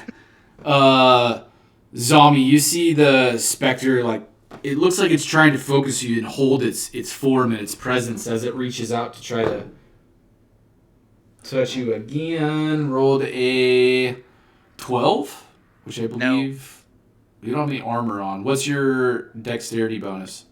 No, my AC is 16. I don't wear armor. Oh, very well. So that does not Barbarian. hit you. Yep. So that does not hit Yeah. An armored defense for the win right there. you. Ripley. All right, I'm gonna use magic missile. Very well.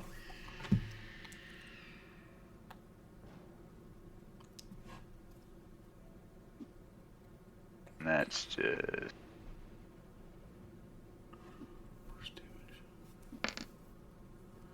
Uno, dos, tres. How would you like to do this? obliterate. So you kind of see what's going on. You see Zombie just kind of stunned, and you 3 magic missiles come out. One hits the specter in the side of the face, the other in one shoulder, the other in the other shoulder, and you see her form tremble as she tilts her head back, screams, and then just she bursts into this white luminescent dust that kind of falls onto the floor. And as the dust falls onto the floor, you can see the floor turn into this black ooze as it sucks in the remnants of her corpse.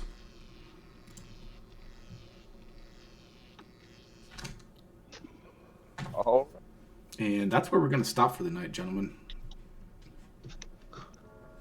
Sounds good. Sweet. Good hey, shit. what was her name again? Margaret, right? Turn this fucking Yeah. music off. Margaret fucked me up. So, what's the plan for next week then? Wanted to pull you guys. So next week is Christmas. I don't know who's out of town or if you guys got stuff going on tonight. I was kind of thinking, I haven't really talked to Tiffany about it either, so I may not even be able to play on Christmas night. I kind of want to spend it with her anyways, so I don't know if you guys do want to play, maybe we can run a one shot and I can get her involved and we can do like a Christmas one shot if you guys are going to be There you around go. and want to play. We probably won't play the campaign. I know Brogan's not going to be here, although not sure that matters too much since he's dead at the moment. Dead. I would only be able to join like halfway through later in the night. I have plans that evening. Okay. Which we can do, but you guys don't have to decide now. Let me know what your guys' plans are over the next week. You know, preferably like the day before Christmas Eve. If you want to play, send me a Discord message. I can. it's easy enough for me to throw together a Christmas one-shot. They're all over the fucking internet. Oh yeah. We can roll some characters up real quick, or I can give you guys pre-made characters, and we can do a little fun Christmas one-shot. Maybe I can get Tiffany to play with us.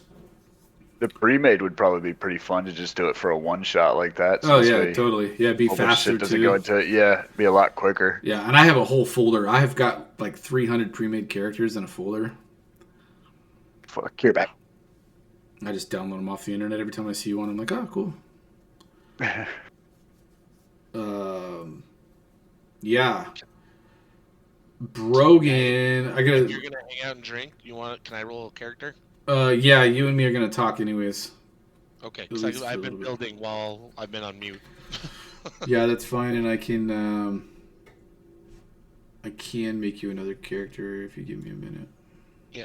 Let me grab a beer and then we'll talk about what I'm doing. Very well. Player journals. Fuck his Fun. name. This was fun as shit tonight. Brass monkey, and DM. Save. Yeah, that was fun.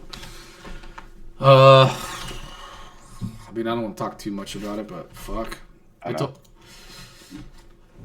told you guys the shit was nasty. So imagine this though. You guys are supposed to be level 1 right now. Yeah. That's how this shit is designed. You're supposed to be level 1 until you haven't even hit the milestone for level 2 yet. I would have died on that one hit. Oh yeah, totally. Like that Well, pretty much. so- well, I wouldn't have died, but that would have been almost it on that one. That dude hit me with just one blade. That's kind of why I took your guys' stuff away from you and played that game, even because it does make it harder. It makes it quite a bit harder, but it also kind of urges you guys to investigate a little bit more and pick up what you can find, you know? Yeah. But yeah, I mean, you read anywhere on the internet, this is probably one of, if not the most deadly first things to run in a campaign. Well, dude, so I had to weigh a thing because when I stood up, instead of just jumping on him and attacking him, my other course of action was going to be like doing a dive tackle thing to take him over the rail, but I didn't want to kill Zami laying on the floor at the bottom. Dude, as soon as Zombie went over the rail, I knew you were fucked. Well, Yep. no, well, So did I. I instantly was like, fuck, dude, Brogan's dead. I know it 100%. Like, Yeah. You're fucked. Before Zami went over the rail, my plan was to take the freaking armor over the rail, and then when he went down, like, it still occurred to me to maybe I should still take him over the rail, but Well, if we land on Zami's dead. When we first started out, my initial thought was, well, Thomas is fucked. I was like, Thomas is dead, because if he stands up there and tries to fight that and you guys decide not to go up there with him, he's fucked. Like, I'm not gonna lie, I wasn't expecting him to leave, and then I'm like, oh, well, I'm toast. yeah, you can't be up there with that thing by yourself. And I'll say this too. If you guys saved every single time against Margaret. If you had not, there would have been 2 more of you dead. 100%. Dude, I did a fuck ton of damage to that armor before I died. When I she- did 25 damage. I When was pretty happy. when she does her life drain on you, not only do you take 3d6 necrotic damage, but if you fail your saving throw, you get your hit point maximum reduced by the amount of damage you took. If you get to 0, you're dead. Oh. Yeah. She's nasty, bro. And you guys all saved on her. I was like, someone's gonna die here, like 100%. We didn't. We killed her. Yeah. She doesn't have what's crazy is she has a ton of, these are her damage resistances: acid, cold, fire, lightning, thunder, bludgeoning, piercing, and slashing. So every time you do that type of damage, it's cut in half. So it was force is how we had to go. So force, there was nothing she could do against the force. Yeah. The force is strong. And then she has immunities to force is necrotic strong. and poison. So necrotic and poison doesn't do shit to her. She also can't be charmed, exhausted, grappled, paralyzed, petrified, poisoned, prone, restrained, or unconscious. Jesus Christ. So nothing. She's a boss, and they unbossed the boss. Yeah, pretty much. You guys know what would be fun? Let's put this in here. I was going to... Yeah. I was going to. So she also has this thing called incorporeal movement where she can move through you, and she does 1d10 force damage. I was going to do that to Thomas, and it would have been an automatic first fail for a death save since he went unconscious. She went through him. That takes damage. But the way it's written, she goes through the mirror. There would have been no reason to really do it because, you're going to get him stable.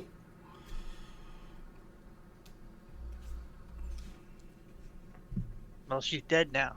Yeah. These little kids are brats, man. I don't think they're cute. I say we come back and fuck their shit up too. I thought They got us in here. I thought, and I was hoping, I thought Thomas was going to go the diplomatic route with her, and I was like, oh, this is going to be good. I was like, they're actually going to try to talk to her, and then he's like, no, I'm just going to make the baby fucking scream, and I was like, oh no. I was like, oh no, that was like not what I was planning for. I was totally planning for like a role play, diplomatic, like getting some information, totally play her that way. Nope. Thomas is disoriented from being out of. Maybe not the best option for diplomacy at our party. Well, the last 2 times you guys have gotten into encounters was 1, Thomas running up the stairs into a plate of armor, and 2, causing a baby to scream after a ghost just told him to shut the fuck up. Don't wake up the baby. And nobody had 16 charisma dead. So Like, it's also helpful. technically, we could have just inspected the room. We didn't have to attack her Nope. until he screamed at her. Yeah, because I walked in the room before and she didn't attack me. Mm-mm. Yo. Everybody did. Almost everybody. I think 2 people walked in there, and she didn't do anything. Yo. Oh, I gotta stop the recording. I should have taken that as a hint.